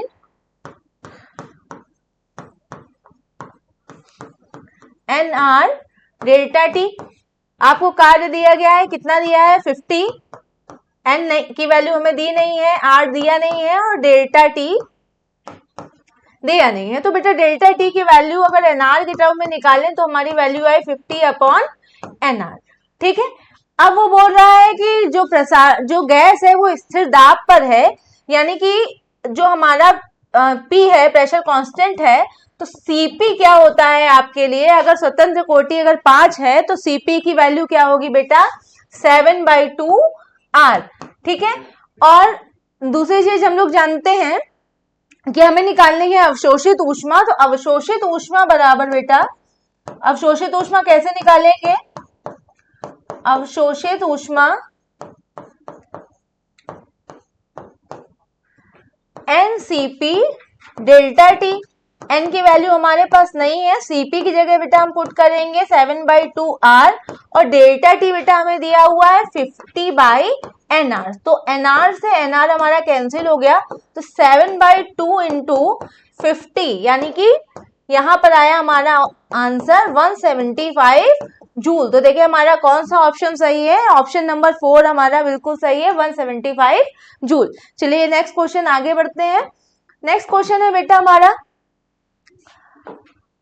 पीतल की छड़ का तापमान कितना बढ़ाया जाना चाहिए ताकि इसकी लंबाई 1% बढ़ जाए, और आपको अल्फा की वैल्यू उसने दी हुई है। ठीक है, तो बेटा हमारा जो फॉर्मूला होता है वो क्या है, हमसे तापमान पूछ रहा है कितना ताप बढ़ाया जाए, तो बेटा delta T is equal to delta L upon alpha आपका एल। तो एल डेल्टा एल वो क्या बोल रहा है कि कितना लंबाई बढ़ाए, 1% बढ़ जाए, तो यानी कि डेल्टा एल की जगह 1/100 इंटू अल्फा की वैल्यू उसने दी है आपको 0.00002। तो हम लोग इसको क्या लिख सकते हैं, 2 इंटू 10⁻⁻5 लिख सकते हैं। जब इसे सॉल्व करेंगे तो क्या लिखेंगे, 1/2 इंटू 10⁻3। तो जब 3 ऊपर जाएगा तो यहाँ पे हो जाएगा 1000, 10⁻3 ऊपर गया तो 1000/2। तो हमारा आंसर आया 500 डिग्री सेल्सियस। तो हमारा ऑप्शन कौन सा राइट हुआ बेटा, ऑप्शन नंबर 3 हमारा बिल्कुल सही है, 500 डिग्री सेल्सियस। चलिए आगे बढ़े। नेक्स्ट है हमारा, किसी पदार्थ के वाष्पीकरण की गुप्त ऊष्मा हमेशा होती है। नंबर 1 ऑप्शन है गलन की गुप्त ऊष्मा से अधिक, ऊर्ध्वपातन की गुप्त ऊष्मा से अधिक, इसके ऊर्ध्वपातन की गुप्त ऊष्मा के बराबर या इसके गलन की गुप्त ऊष्मा से कम। तो बेटा हम लोग जानते हैं कि अगर हम ज्यादा प्रसार करना चाहते हैं तो हमें ज्यादा ऊर्जा की आवश्यकता होगी। तो हमें क्वेश्चन में पूछा है कि वाष्पीकरण की गुप्त ऊष्मा हमेशा क्या होगी, तो ज्यादा प्रसार करना है तो हमेशा क्या होगी, गलन की गुप्त ऊष्मा से अधिक होनी चाहिए। तो हमारा ऑप्शन नंबर 1 बिल्कुल सही है कि गलन की गुप्त ऊष्मा से अधिक। तो हमारा ऑप्शन नंबर 1 सही हुआ। चलिए आगे बढ़ते हैं। नेक्स्ट हमारा क्वेश्चन है बेटा क्वेश्चन नंबर 29। एक तार 600 हर्ट्ज की मूल आवृत्ति के साथ तन्य अवस्था में कंपन करता है। यदि तार की लंबाई 2 गुनी कर दी जाए, त्रिज्या आधी कर दी जाए और तार को तनाव के 90 भाग के तहत कंपन कराया जाए तो मूल आवृत्ति हो जाएगी। तो बेटा आपको जो कंपन की मूल आवृत्ति दी है वो उसने दी है 600 हर्ट्ज। ठीक है, 600 हर्ट्ज दी हुई है। अब वो बोल रहा है, आपको कई कंडीशंस दे रहा है कि लंबाई वो दुगनी कर रहा है, त्रिज्या आधी कर रहा है और तनाव को 90 भाग में कर रहा है। तो बेटा सबसे पहले तो हमारी जो कंपन की आवृत्ति होती है उसका क्या फार्मूला होता है, 1/2LR √T/π ρ।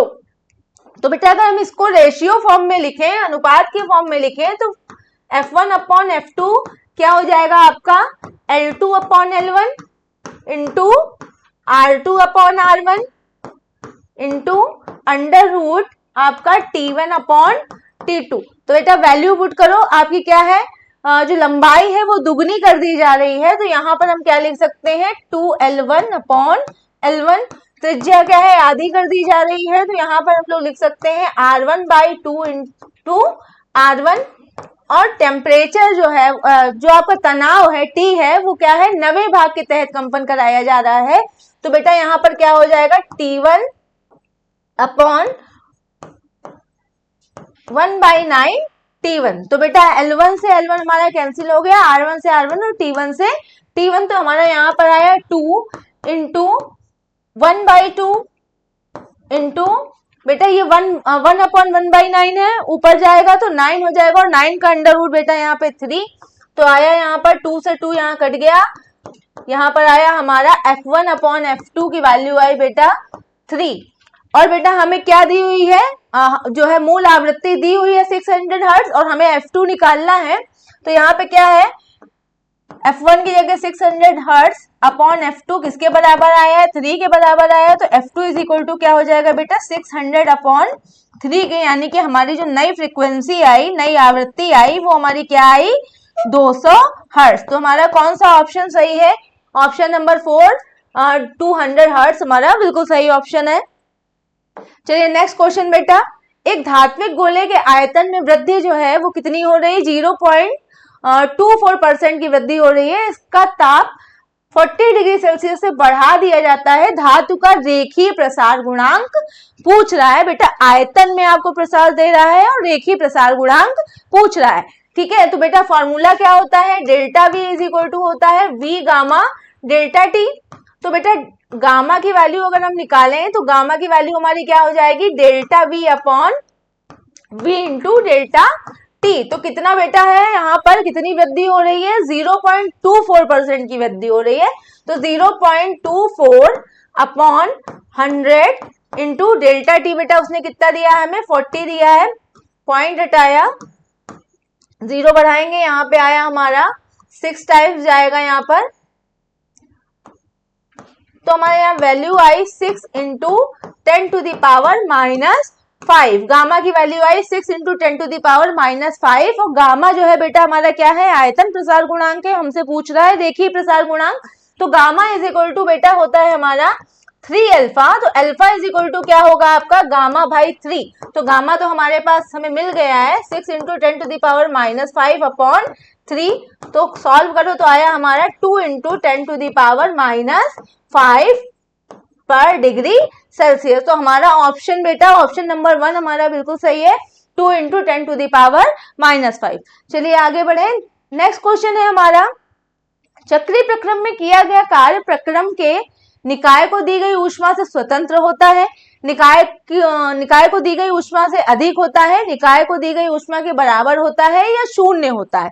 बेटा हम सभी जानते हैं कि जो हमारा चक्रीय प्रक्रम होता है, जो हमारा साइक्लिक प्रोसेस होता है, उसमें हमारा डेल्टा यू क्या होता है, जो इंटरनल एनर्जी होती है, आंतरिक ऊर्जा होती है, वो क्या होती है बेटा शून्य होती है, और हमारा फॉर्मूला होता है delta Q is equal to W plus delta U. तो जब डेल्टा यू हमारा यहाँ पे शून्य हो जाएगा तो क्यू किसके बराबर होगा बेटा, डब्ल्यू के, यानी कि किए गए कार्य के बराबर होगा। तो हमारा ऑप्शन इसमें कौन सा सही है, ऑप्शन नंबर 3 देखिए, निकाय को दी गई ऊष्मा के बराबर होगा, तो ऑप्शन नंबर 3 हमारा बिल्कुल सही है। चलिए आगे बढ़े, नेक्स्ट है हमारा 32वां क्वेश्चन, रुद्धोष्म प्रक्रम में एक मोल गैस का विस्तार ताप T1 से T2 और दिया हुआ आपको कि T1 जो है वो बड़ा है T2 से, इस प्रक्रम में किया गया कार्य है, इस प्रक्रम में किया गया कार्य क्या होना चाहिए, आपको 4 ऑप्शन दिए हैं।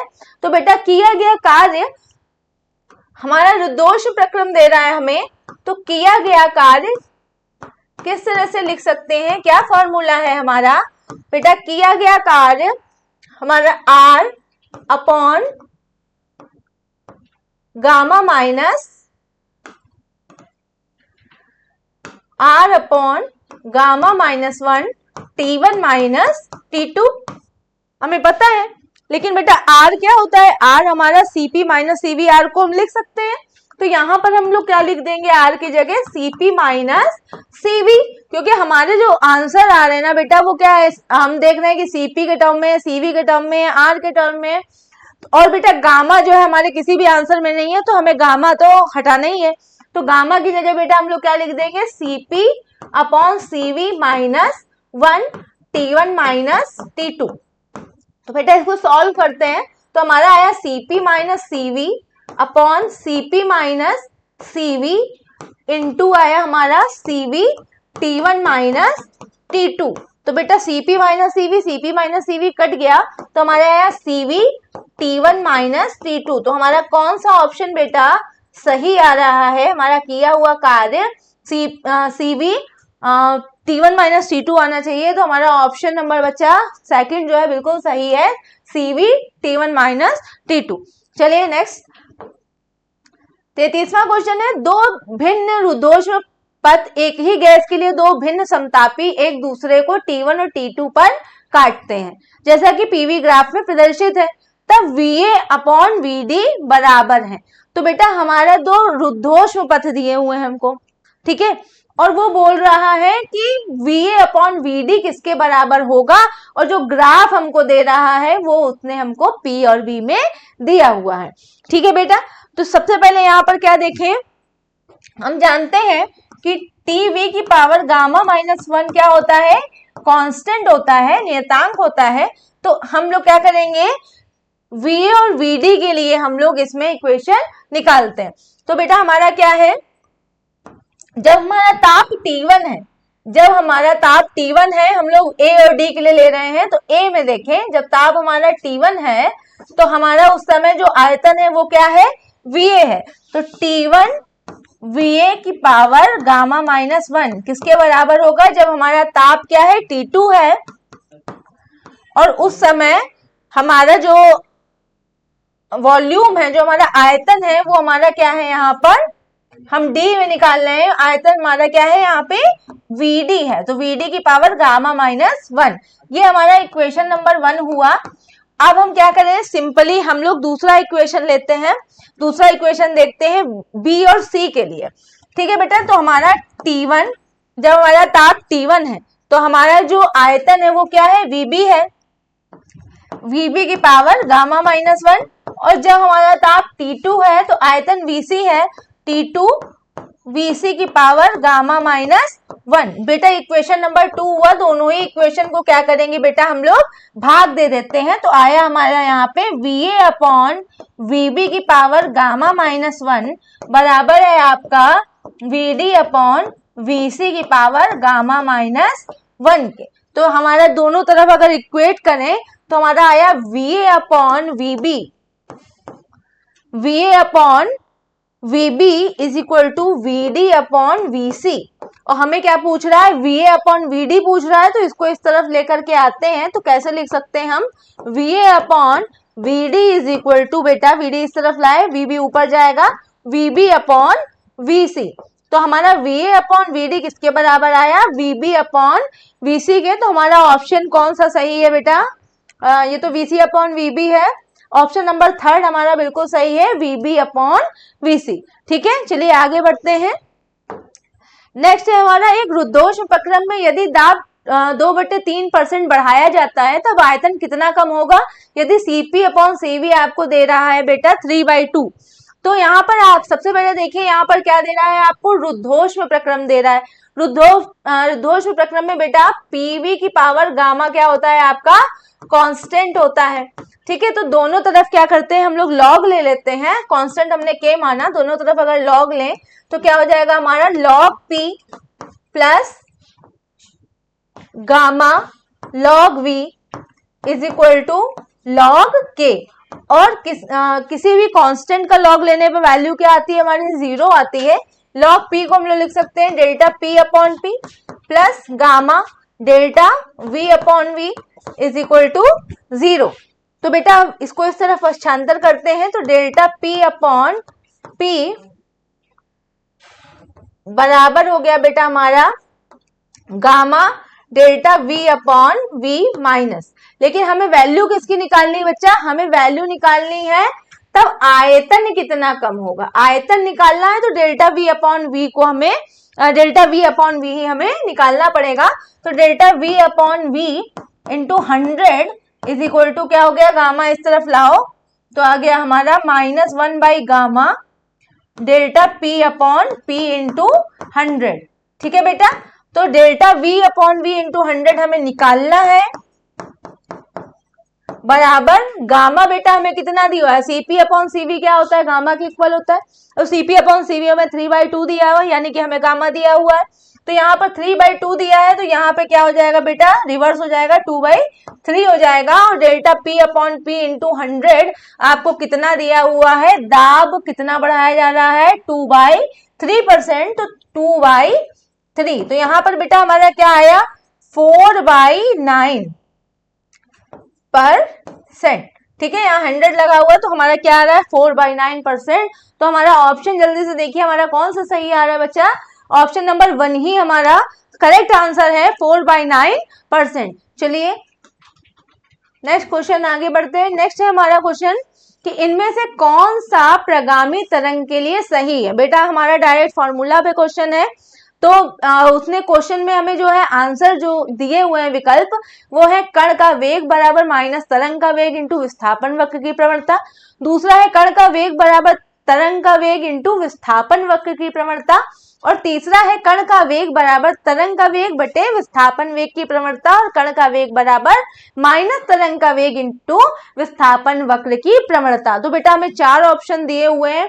हम बहुत अच्छे से जानते हैं इस चीज को कि कण का वेग यानी कि dy/dt और आपका जो होता है तरंग के वेग में क्या रिलेशन होता है, -v dy/dx। तो बेटा क्या होता है वेग इंटू प्रवणता, विस्थापन वक्र की प्रवणता। तो बेटा हमारा कौन सा ऑप्शन सही हुआ, ऑप्शन नंबर 1 देखिए, जो कण का ये t है बेटा यहाँ पर ये dy/dt। तो बेटा जो हमारा ये जो है कण का वेग dy/dt वो किसके बराबर है -v यानी कि तरंग का वेग इंटू विस्थापन वक्र की प्रवणता dy/dx के। तो हमारा ऑप्शन नंबर कौन सा सही हुआ बेटा, ऑप्शन नंबर 1 कण का वेग इज इक्वल टू माइनस तरंग का वेग इंटू विस्थापन वक्र की प्रवणता। चलिए आगे बढ़े। नेक्स्ट है हमारा बेटा क्वेश्चन नंबर 36। एक वर्नियर कैलिपर्स में मुख्य पैमाने पर 1 मिलीमीटर के निशान होते हैं। वर्नियर स्केल पर इसके 20 बराबर डिवीजन है जो 16 मुख्य स्केल डिवीजनों के साथ मेल खाते हैं। इस वर्नियर कैलिपर्स के लिए अल्पतमांक है। बेटा आपसे लीस्ट काउंट पूछा है तो नॉर्मल सी बात है, वो आपको क्या दे रहा है वर्नियर कैलिपर्स के मुख्य पैमाने पर कितने निशान हैं, 1 मिलीमीटर के निशान है बेटा। तो आपको एमएसडी क्या दिया है, उसने 1 मिलीमीटर दिया हुआ है। फिर क्या है वर्नियर स्केल पर इसके 20 बराबर डिवीजन है, यानी कि वर्नियर स्केल पर आपको एनवी दिया हुआ है 20 और 16 मुख्य जो 16 है वो मुख्य स्क्वायर डिवीजनों के साथ मेल खाते हैं। तो जो एनएम आपको दिया हुआ है वो दिया है 16। तो अल्पतमांक और हमें यानी कि हमें लीस्ट काउंट निकालना है, तो least count is equal to क्या लिखेंगे बेटा, NV minus NM upon NV into आपका एमएसडी। तो बेटा वैल्यू पुट करो, एनवी बेटा हमें दिया है 20 माइनस 16 अपॉन 20 इंटू एमएसडी है 1।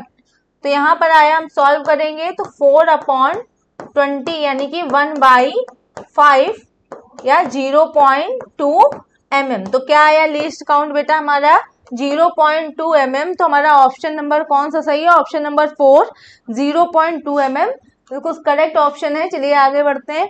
नेक्स्ट है हमारा क्वेश्चन यहाँ पर 37 की डेल्टा क्यू और डेल्टा डब्ल्यू सामान्यतः पथ हैं। नंबर 1 स्वतंत्र, अस्वतंत्र, निर्भर भी हो सकते हैं या नहीं भी, इनमें से कोई नहीं। हमें बहुत अच्छे से पता है बेटा डेल्टा क्यू और डेल्टा डब्ल्यू सामान्यतः एक दूसरे से क्या है, अस्वतंत्र है, जो है इंडिपेंडेंट है। तो हमारा कौन डिपेंडेंट है, तो बेटा हमारा कौन सा ऑप्शन सही हुआ, ऑप्शन नंबर 2 हमारा बिल्कुल सही है, अस्वतंत्र। चलिए आगे बढ़ते हैं। नेक्स्ट है हमारा यहाँ पर गलत कथन चुने। नंबर 1 कथन है बेटा हमारा रुद्धोष्म प्रक्रम में delta Q is equal to 0। सही बात है, सही स्टेटमेंट है हमारी। नंबर 2 है रुद्धोष्म परिवर्तन के दौरान गैस की विशिष्ट ऊष्मा 0 होती है। ये भी बेटा सही स्टेटमेंट है। नेक्स्ट है हमारा रुद्धोष्म प्रक्रिया में यदि डेल्टा डब्ल्यू धनात्मक है और डेल्टा यू ऋणात्मक है इसलिए तापमान कम हो जाता है। ये भी बिल्कुल सही स्टेटमेंट है। और नेक्स्ट है हमारा रुद्धोष्म प्रक्रम में पीवी इज इक्वल टू नियतांक। तो बेटा हमारा रुद्धोष्म प्रक्रम में क्या होता है, पीवी की power gamma is equal to क्या होता है, कांस्टेंट होता है। तो अगर हम फोर्थ ऑप्शन देखें तो हमारा यहाँ लिखा है पीवी इज इक्वल टू नियतांक। तो ये हमारा जो स्टेटमेंट है वो क्या है, बिल्कुल गलत है। तो ऑप्शन नंबर 4 हमारा क्या होगा, सही होगा। नेक्स्ट हमारा क्वेश्चन नंबर 39, क्रमशः 2 मीटर और 2.02 मीटर तरंग दैर्ध्य वाली दो तरंगे समान वेग से गति करती हैं और प्रति सेकंड 2 विस्पंद उत्पन्न करने के लिए एक दूसरे पर अध्यारोपित होती हैं। तरंगों का वेग है, हमसे वेलोसिटी पूछी गई है, स्पीड पूछी गई है। तो बेटा हम क्या है यहाँ पर देखिए b is equal to n1 minus n2, आपको जो b दिया हुआ है या जो n1 माइनस n2 दिया है, बीट दी है, वो क्या दी है 2। तो n1 माइनस n2 आपको 2 दिया हुआ है, इसको हम लोग क्या लिख सकते हैं v इज इक्वल टू बेटा n लैम्डा होता है। तो n इज इक्वल टू क्या लिख सकते हैं v बाई लैम्डा। तो यहाँ पर हम लिखेंगे v by lambda 1 minus v by lambda 2, क्योंकि हमें बेटा उसने तरंग दैर्ध्य दी हुई है। ठीक है, तो यहाँ पर v कॉमन लीजिए, 1 बाई लैम्डा 1 की जगह हम लिखेंगे 2 माइनस 1 बाई 2.02। तो v यहाँ पे आया हमारा 2.02 माइनस 2 अपॉन 2.02 इंटू 2 आया यहाँ पर हमारे पास 2। और बेटा हमें v की जो वैल्यू है वो निकालनी है। तो v की वैल्यू निकालने के लिए हम क्या करेंगे, v को इस तरफ, बाकी सारी क्वांटिटी इस तरफ लाते हैं। तो 2 इंटू आपका 2.02 अपॉन ये हमारा 2.02 माइनस 2 हो जाएगा 0.02 इज इक्वल टू हो जाएगा आपका v। तो यहाँ पर पॉइंट हटा देंगे तो यहाँ पे हुआ 2 से 2 हमारा कैंसिल हुआ, तो v हमारा आ जाएगा 404 या 404 मीटर पर सेकेंड। तो हमारा ऑप्शन नंबर बेटा थर्ड 404 मीटर पर सेकेंड हमारा करेक्ट ऑप्शन होगा। चलिए आगे बढ़ते हैं। नेक्स्ट हमारा क्वेश्चन नंबर 40 है बेटा। क्वेश्चन नंबर 40 है कि दो कंटेनर A और B पर विचार करें जिनमें समान दाब P, आयतन V और तापमान T पर एक परमाणु गैसें हैं। A में गैस को समतापी रूप से उसके मूल आयतन के 1/8 भाग तक संपीड़ित किया जाता है। तो पहला बेटा जो हमें A गैस को क्या करना है, समतापी रूप से जो है समतापी रूप से उसको दिखाया गया है। फिर क्या है, नेक्स्ट है हमारा, जबकि B गैस को रुद्धोष्म रूप से उसके मूल आयतन के 1/8 भाग तक संपीड़ित किया जाता है। तो B में गैस के अंतिम दाब तथा A में गैस के अंतिम दाब का अनुपात है। पहला तो हमारा जो A है उसमें कौन सा प्रक्रम है, समतापी, और जो हमारा B है उसमें कौन सा प्रक्रम है बेटा, रुद्धोष्म प्रक्रम। तो पहले A के लिए, कंटेनर A के लिए बेटा यहाँ पर क्या लिख सकते हैं, हमारा समतापी है, यानी कि P1 V1 is equal to P2 V2। तो बेटा P और V हमारा क्या है, 1/8 भाग तक संपीड़ित होता है, तो V/8 is equal to PV। तो बेटा V से V कट गया, हमारा P डैश आया 8P। ठीक है, इक्वेशन नंबर 1। अब दूसरा हमारा कंडीशन क्या है, अगर हम कंटेनर B के ले लें, कंटेनर B के लिए बेटा, अब ये हमारा कंटेनर B जो है वो क्या है, रुद्धोष्म प्रक्रम है। इसमें रुद्धोष्म प्रक्रम है, तो रुद्धोष्म प्रक्रम में हमारा क्या लगेगा बेटा, PV की power gamma is equal to constant होना चाहिए। ठीक है, तो हम कैसे लिखेंगे इसको,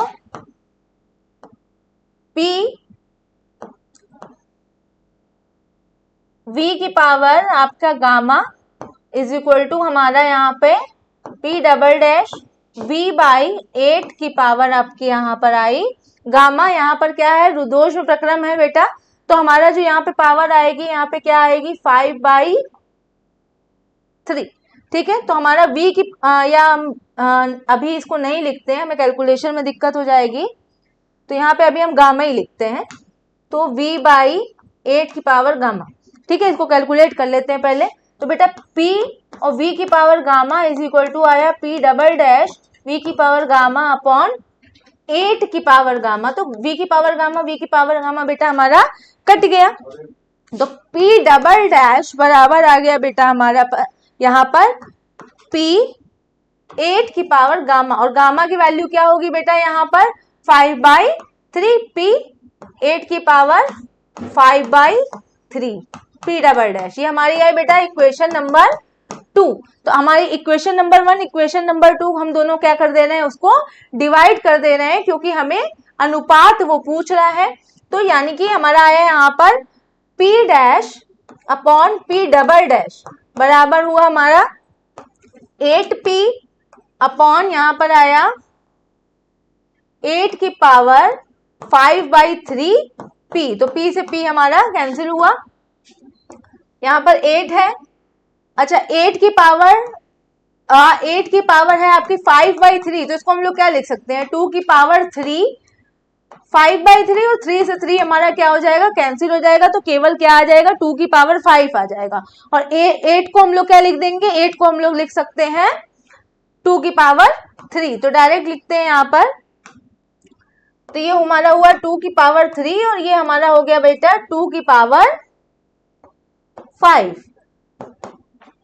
तो ये हमारा हो गया 2 की पावर, यहाँ पर इसको नीचे ले आएंगे तो या ऊपर इसको ले जाते हैं तो 3 - 5/1 तो हो गया 2 की पावर -2/1 या 1 upon P dash upon P double dash आया बेटा 1 अपॉन 2 की पावर 2 यानी कि 1/4। तो P dash upon P double dash आया बेटा 1/4। लेकिन उसने हमसे क्या पूछा है, उसने B गैस के अंतिम दाब और A गैस के अंतिम दाब में पूछा है, यानी कि उल्टा रेशियो। तो हमारा P double dash is to P dash पूछा है, तो हमारा ऑप्शन अगर P double dash is to P dash करें तो आएगा हमारा 4:1। तो हमारा कौन सा ऑप्शन नंबर बेटा सही हुआ, ऑप्शन नंबर 2 हमारा बिल्कुल करेक्ट है, आंसर आया हमारा 4:1। ठीक है, चलिए आगे बढ़ते हैं। नेक्स्ट है हमारा 7 समान वृत्ताकार समतलीय डिस्क जिनमें से प्रत्येक का द्रव्यमान m और त्रिज्या r है, सममित रूप से वेल्ड किया गया है जैसा कि चित्र में आपको दिखाया गया है। समतल के अभिलंबवत अक्ष तथा बिंदु P से गुजरने वाली व्यवस्था का जड़त्व आघूर्ण आपको बताना है। तो बेटा यहाँ पर हम क्या दे रहे हैं, हमारे पास क्या है 7 डिस्क हैं। ठीक है, तो अगर ये हमारा यहाँ सेंटर है तो यहाँ से यहाँ तक जो दूरी होगी हर डिस्क के लिए, तो बेटा वो क्या होगी, अगर रेडियस r है तो टोटल ये हमारी दूरी क्या होगी, सबके लिए क्या होगी 2r होगी। सभी के लिए दूरी क्या हो जाएगी, यहाँ पे 2r होगी। तो बेटा अगर हम सेंटर के अबाउट देखें तो हम जो हमारा जड़त्व आघूर्ण होगा वो क्या हो जाएगा, IU = ICM प्लस md²। तो बेटा ICM हमारा क्या हो जाएगा, अगर एक डिस्क का मोमेंट ऑफ इनर्शिया बेटा क्या है, हाफ mr² है, तो 7 डिस्क का 7/2 mr², तो 7/2 mr² प्लस आपका मास कितनी शीट हमारी डिस्क हुई 6m और d हमारा क्या हुआ, हर डिस्क का जो हम डिस्टेंस ले रहे हैं वो क्या है 2r है, तो हमारा यहाँ पे हो गया 2r का स्क्वायर। ठीक है बेटा, तो हमारा आया यहाँ पे 7/2 mr² प्लस हमारा यहाँ 6 और 2 का स्क्वायर हो जाएगा 4, यहाँ पे हो जाएगा 24 mr²। तो जब इसे सॉल्व करेंगे बेटा तो हमारा आया यहाँ पे 55/2 mr², I0 की वैल्यू आ गई। ठीक है, I0 की वैल्यू। अब बेटा वो हमसे पूछ रहा है कि समतल के अभिलंबवत अक्ष तथा बिंदु P से गुजरने वाली व्यवस्था। तो बिंदु P बेटा यहाँ पर दिया हुआ है, यहाँ से यहाँ तक दूरी 2r है, ये हमने इतनी रेडियस और कवर की, तो यहाँ से यहाँ तक अगर 2r थी तो ये दूरी हमारी r और जुड़ी तो कितनी हो गई 3r हो गई। तो हमें क्या निकालना है, समतल के अभिलंबवत अक्ष तथा बिंदु P से गुजरने वाली व्यवस्था का जड़त्व आघूर्ण निकालना है। तो IP = क्या हो जाएगा आपका I0 प्लस md²। तो हमारा I0 की वैल्यू बेटा क्या आई है यहाँ पे 55/2 mr² और m बेटा हमारी ये 7 डिस्क हैं, तो m का हमारा क्या हो जाएगा यहाँ 7m और d की वैल्यू क्या हो जाएगी बेटा यहाँ पर d की वैल्यू हमारी यहाँ पे यहाँ से यहाँ तक 2r थी और प्लस r हमारी और डिस्टेंस जुड़ी तो हो गई 3r का स्क्वायर। तो बेटा यहाँ पर हम जब इसको कैलकुलेट करते हैं तो 55/2 mr² प्लस 3 का स्क्वायर बेटा हो गया 9, 9 सत्ते 63 mr²। तो बेटा हम जब इसे कैलकुलेट कर रहे हैं तो हमारा यहाँ आया यहाँ पर 181/2 mr²। तो हमारा ऑप्शन नंबर बेटा फोर्थ 181/2 mr² हमारा आंसर आया। तो हमारा ऑप्शन नंबर 4 बिल्कुल सही है। चलिए आगे बढ़ते हैं। नेक्स्ट है हमारा बेटा यहाँ क्वेश्चन नंबर 42। स्तंभ 1 जो है वो किया गया कार्य आपको रिप्रेजेंट कर रहा है और स्तंभ 2 उसका मान रिप्रेजेंट कर रहा है। ठीक है बेटा, और बोल रहा है कि इन्हें सुमेलित करिए। तो पहला देखिए बेटा क्या है कि एक व्यक्ति द्वारा कुएं से बाल्टी निकालने में किया गया कार्य तथा गुरुत्वाकर्षण बल। कोई भी व्यक्ति कुएं से बाल्टी निकाल रहा है तो बेटा हमारा जो कार्य है वो क्या होना चाहिए, हमारा कार्य क्या होना चाहिए, हमारा कार्य धनात्मक होगा और गुरुत्वाकर्षण बल क्या होगा, हमारा ऋणात्मक होगा। ठीक है, तो हमारा जो है ए का जो है ऑप्शन ए का जो है 1 नंबर जो है राइट है। फिर दूसरा क्या है हमारा, एक झुके हुए तल पर फिसलने पर घर्षण द्वारा किया गया कार्य। अगर कोई हमारा न तो समतल है और उस पर जो है कोई भी चीज फिसल रही है तो घर्षण द्वारा किया गया कार्य क्या होगा बेटा, हमेशा क्या होता है, ऋणात्मक होता है। तो हमारा ऋणात्मक ऑप्शन ये हमारा 2 जो है बी के लिए सही है। फिर क्या है, किसी सामान को खुरदुरी सतह पर खींचने में वायु द्वारा किया गया कार्य बेटा क्या होगा, धनात्मक होगा। तो हमारा सी। और फिर है कंपन करते हुए पेंडुलम को विराम अवस्था में लाने में वायु द्वारा किया गया कार्य भी क्या होगा बेटा, धनात्मक होगा। तो बेटा हमारा ऑप्शन नंबर यहाँ पर जो फोर्थ है, ए का 1, बी का 2, सी का 3 और डी का 4 हमारा क्या होगा, बिल्कुल सही होगा। तो हमारा जो है ऑप्शन नंबर 4 करेक्ट है। तो चलिए आगे बढ़ते हैं नेक्स्ट क्वेश्चन की तरफ। नेक्स्ट क्वेश्चन है 43। एक नर्तक अपनी भुजाओं को फैलाकर कोणीय गति ओमेगा से अपने चारों ओर घूमता है। जब वह अपने हाथ अंदर की ओर खींचता है तो उसका जड़त्वागुण 40% कम हो जा रहा है। कितना जड़त्वागुण कम हो रहा है, 40% कम हो जा रहा है। और बोल रहा है तो उनका नया कोणीय वेग होगा। तो अगर 40% कम हो रहा है तो कितना जड़त्वागुण, कितने परसेंट बचा बेटा, 60%। ठीक है, तो हम जानते हैं कोणीय संवेग संरक्षण से कि I1 omega 1 is equal to क्या होता है बेटा, I2 ओमेगा 2। और वो बोल रहा है नया कोणीय वेग बताना है, यानी कि ओमेगा 2 की वैल्यू वो हमसे पूछ रहा है। तो ओमेगा 2 इज इक्वल टू हो जाएगा बेटा I1 ओमेगा 1 अपॉन I2। और ओमेगा 1 की वैल्यू बेटा वो आपको दे रहा है ओमेगा, तो I1 बाई I2 ओमेगा। ठीक है बेटा, अब पहले वो कितना हो जा रहा है, 40% कम हो जा रहा है। यानी कि क्या हो रहा है, 100 में कितना 100% था, 40% कम हुआ, कितना बचा, 60% अपॉन 60 ओमेगा। तो यहाँ पर हमारा आया 5/3 ओमेगा। तो ऑप्शन नंबर बेटा हमारा कौन सा राइट हुआ, ऑप्शन नंबर 4 हमारा बिल्कुल राइट है, 5/3 ओमेगा। चलिए आगे बढ़े। नेक्स्ट है क्वेश्चन नंबर 44। जब अवस्था परिवर्तन ना हो तब ली गई ऊष्मा या दी गई ऊष्मा की गणना में किस राशि की आवश्यकता नहीं होती है। तो बेटा Q इज इक्वल टू होता है आपका ms डेल्टा T।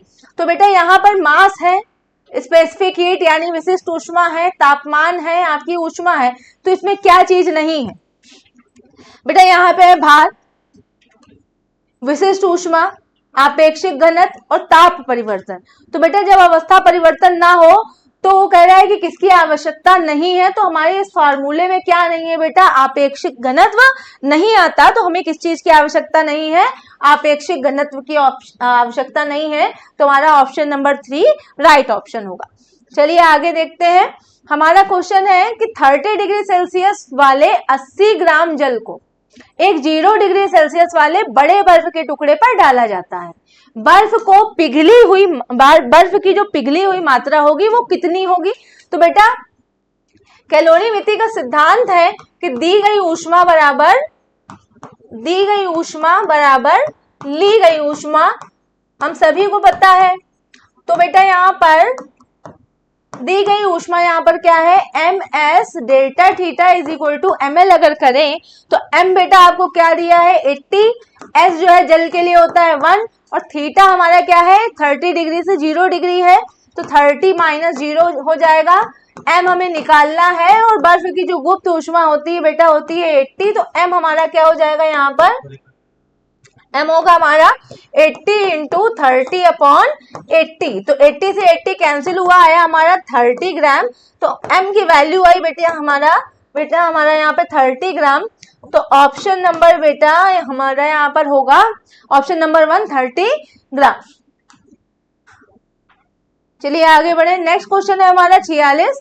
पानी का त्रिक बिंदु आधुनिक ताप मिति में मानक निश्चित बिंदु है। बिल्कुल सही बात है बेटा, हमारा मानक निश्चित बिंदु हम लोग किसको लेते हैं, ट्रिपल पॉइंट को ही लेते हैं, आपके त्रिक बिंदु को ही लेते हैं। और कारण है बेटा आपका वायुमंडलीय दाब में परिवर्तन के कारण बर्फ का गलनांक और पानी का क्वथनांक बदल जाता है। ये भी स्टेटमेंट बच्चा क्या है, बिल्कुल सही है। और ऐसा किस कारण होता है, इसका ये बिल्कुल जेन्युइन कारण है, बिल्कुल सही कारण है। तो हमारा ऑप्शन नंबर 1 जो है बिल्कुल सही होगा कि कथन और कारण दोनों सही हैं और कारण कथन की सही व्याख्या करता है। तो ऑप्शन नंबर 1 हमारा बिल्कुल सही। चलिए आगे बढ़े। नेक्स्ट है हमारा, जब कमरे का तापमान 20 डिग्री सेल्सियस हो और एक कप कॉफी 90 डिग्री से 80 डिग्री तक 30 मिनट में ठंडी हो जाती है, इसी समान कॉफी के कप को 20 डिग्री कमरे के तापमान पर ही 80 डिग्री से 60 डिग्री तक ठंडा होने में लगने वाला समय है। तो बेटा यहाँ वातावरण का ताप आ रहा है, तो यहाँ पे क्या लगेगा, न्यूटन का शीतलन का नियम या न्यूटन्स लॉ ऑफ कूलिंग लगेगा। तो बेटा यहाँ पर आपको क्या दे रहा है कि आपका जो तापमान है, जो एटमॉस्फेरिक जो आपका रूम का टेम्परेचर है वो आपको 20 डिग्री दे रहा है, ठीक है। तो जब हम फार्मूला में इसको पुट करें तो फार्मूला हमारा बेटा क्या होता है, θ1 minus θ2 upon T is equal to होता है K θ1 minus θ2 θ1 plus θ2 upon 2 minus theta naught. तो इसी में बेटा हम पुट करेंगे तो θ1 हमें बेटा यहाँ पर दिया है 90 माइनस 80 अपॉन T हमें नहीं दिया हुआ है, K θ1 हमें दिया है 90 प्लस 80 अपॉन 2 माइनस यह आया हमारा 20। तो बेटा जब इसे सॉल्व करेंगे तो हमारे यहाँ आया 10/T is equal to 90 plus 80 170/2 85 minus 20 65। तो हमारा K 65। तो हमारे यहाँ जो K की वैल्यू आई बेटा वो आई 10/65 या 2/13 T, ठीक है। फिर हमारा दूसरा कंडीशन कितना है, कमरे का तापमान 20 डिग्री है और उसी कप कॉफी को किस पे ठंडा करना है, 80 डिग्री से 60 डिग्री में ठंडा करना है। तो हमारा इसी फार्मूले में लगाएंगे तो 80 minus 60/T1 is equal to K 80 plus 60/2 minus 20। तो इसको सॉल्व करो तो आया 80 माइनस 60 हो गया आपका 20/T1 is equal to K 80 plus 60 हो गया 140/2 70 माइनस 0 आ गया 50। तो 50 यहाँ आया तो T1 आया बेटा, K की वैल्यू आई बेटा यहाँ पे आपकी 20/50 T1 या 2/5 T1। तो दोनों ही के हैं, बराबर कर दें इनको। इक्वेशन नंबर 2 ले लेते हैं, इस इक्वेशन नंबर 1 ले लेते हैं, दोनों ही को बराबर कर दें तो आया हमारा यहाँ पे 2/13 T बराबर आपका 2/5 T1। तो 2 से 2 बेटा हमारा कट गया, T1 की वैल्यू निकालें तो आया हमारा यहाँ पे 13/5 T। तो हमारा देखिए कौन सा ऑप्शन जो है वो सही आ रहा है, ऑप्शन नंबर 2 13/5 T हमारा क्या है, करेक्ट ऑप्शन है, ठीक है। चलिए आगे बढ़ते हैं। क्वेश्चन नंबर 48 में क्या है कि उत्सर्जकता आपको दी है E1 0.8 और E2 दिया है 0.4 के दो गोलाकार पिंड एक पूर्णतया कृष्ण पिंड के अंदर रखे गए हैं जो तापमान T पर बनाए रखा जाता है। इस निकाय द्वारा प्रति सेकंड उत्सर्जित ऊर्जा है। तो बेटा आपको मतलब किसी भी आपके पास दो गोलाकार पिंड है लेकिन वो दोनों ही क्या है, एक कृष्ण पिंड के अंदर रखे गए हैं, ठीक है। भले उनकी कितनी भी उत्सर्जकता है लेकिन बेटा जब वो उसके ब्लैक बॉडी के अंदर ही रखे गए हैं, कृष्ण पिंड के अंदर ही रखे गए हैं, तो ऐसे केस में क्या होगा, जो उनकी उत्सर्जित ऊर्जा होगी वो वही होगी जो क्या है आपकी कृष्ण पिंड की उत्सर्जित ऊर्जा है। तो हमारा जो ऑप्शन है वो हमारा फोर्थ ही करेक्ट जाएगा कि E बराबर सिग्मा A T की पावर 4। ठीक है, तो ऑप्शन नंबर 4 हमारा करेक्ट है। नेक्स्ट है हमारा यहाँ पर 49, समान लंबाई और व्यास की दो छड़ों की तापीय चालकता क्रमशः 3 और 7 इकाई है। यदि उन्हें श्रेणी क्रम में जोड़ा जाता है तो दी गई इकाई में संयोजन की ऊष्मीय चालकता होगी। तो बेटा वो संयोजन की ऊष्मीय चालकता पूछ रहा है। ठीक है, हम लोग जानते हैं कि R इज इक्वल टू आपका क्या होता है, R1 प्लस R2 होता है, और R जो है वो क्या होता है, L बाई के थर्मल रेजिस्टेंस। ठीक है, तो हम लोग अगर वो क्या है आपस में श्रेणी क्रम में जुड़े हुए हैं, ठीक है, आपस में श्रेणी क्रम में जुड़े हुए हैं, तो इसकी जगह हम लोग क्या लिखेंगे, 2L बाई के इक्विवेलेंट A। दूसरा L जो है हमें कुछ भी नहीं दिया, K, और बेटा K की वैल्यू उसने क्या दी है, K की वैल्यू उसने 3 दी हुई है। तो बेटा K की वैल्यू हमारी यहाँ पर क्या है,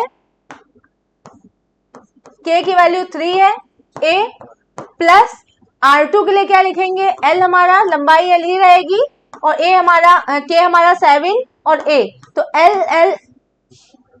L हमारा कैंसिल हुआ, A भी हमारा कैंसिल हुआ, तो यहाँ पर आया हमारा 2 upon K equivalent is equal to 1/3 plus 1/7। तो इसको सॉल्व करो तो K इक्विवेलेंट आएगा बेटा हमारा यहाँ पर K इक्विवेलेंट आना चाहिए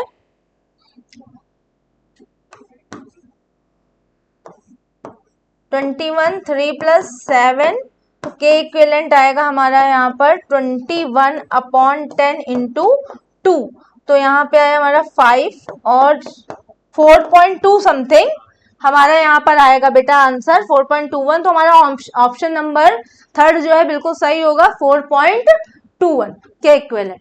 चलिए आगे बढ़े। नेक्स्ट है हमारा यहाँ पर एक ही पदार्थ से बने दो गोलों के केंद्र के व्यास का अनुपात 2:3 है, उनकी ऊष्माधारिताओं का अनुपात क्या होगा। तो बेटा ऊष्माधारिताओं का अनुपात पूछ रहा है, थर्मल कैपेसिटी का आपको रेशियो पूछा गया है।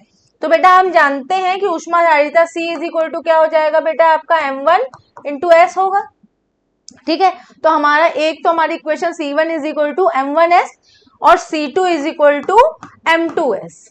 ठीक है, यानी कि C1 upon C2 is equal to आपका आया M1 अपॉन M2, लेकिन आपको क्या दिया हुआ है, व्यास का अनुपात दिया हुआ है, यानी कि D1 बाई D2 आपको दिया है 2/3। अगर इसको रेडियस के फॉर्म में लिखें तो हम लोग क्या लिख सकते हैं, 2R1 अपॉन 2R2 लिख सकते हैं, या R1 अपॉन R2 आपको दिया हुआ है 2/3। अब हमें ये जो हमारा थर्मल कैपेसिटी का जो रेशियो आया है वो M1 और M2 के फॉर्म में आया है, तो M1 M2 कैसे निकालें। ठीक है बेटा, तो हम लोग जानते हैं जो हमारा मास होता है वो क्या होता है, डेंसिटी इंटू वॉल्यूम। तो डेंसिटी इंटू वॉल्यूम यानी कि M1 अपॉन M2 अगर निकाले तो क्या कर सकते हैं हम इसको, रो 4/3 पाई R1 cube upon rho 4/3 into pi R2 cube. तो यहाँ पर सभी कॉन्स्टेंट्स कट जाएंगे, तो M1 अपॉन M2 बेटा आया हमारे यहाँ पे R1 cube upon R2 cube. ठीक है, और M1 अपॉन M2 बराबर है बेटा C1 अपॉन C2 के। तो M1 अपॉन M2 किसके बराबर लिख सकते हैं, C1 अपॉन C2 के बराबर लिख सकते हैं। R1 अपॉन R2 हमें क्या दिया हुआ बेटा, 2/3, यानी कि 2/3 का होल क्यूब। तो C1 upon C2 is equal to हो गया बेटा आपका, यहाँ पे 2 का क्यूब हुआ बच्चा 8 और 3 का क्यूब हो गया 27। तो हमारा जो आंसर है वो आया C1 ratio C2 is equal to 8 ratio 27। तो बेटा अगर हम यहाँ पे ऑप्शंस देखें तो ऑप्शन में बेटा हमारा ऐसा कोई भी ऑप्शन नहीं है जिसमें 8:27 आए, लेकिन मोस्ट अप्रोप्रिएट आंसर देखें कि यहाँ पर हमारा जो भी ऑप्शन है, ऑप्शन नंबर 2 में 27:8 हमें दे रखा है। तो जो हमारा करेक्ट ऑप्शन जो लग रहा है वो हमें ऑप्शन नंबर 2 होना चाहिए, क्योंकि क्वेश्चन में हमें कहीं भी ये नहीं दे रहा है कि हमें C1 अपॉन C2 निकालना है या C2 अपॉन C1 निकालना है, ठीक है। तो अगर हम ऑप्शन के नजरिए से देखें तो मोस्ट अप्रोप्रिएट आंसर जो है, करेक्ट आंसर जो है वो 2 ही होना चाहिए।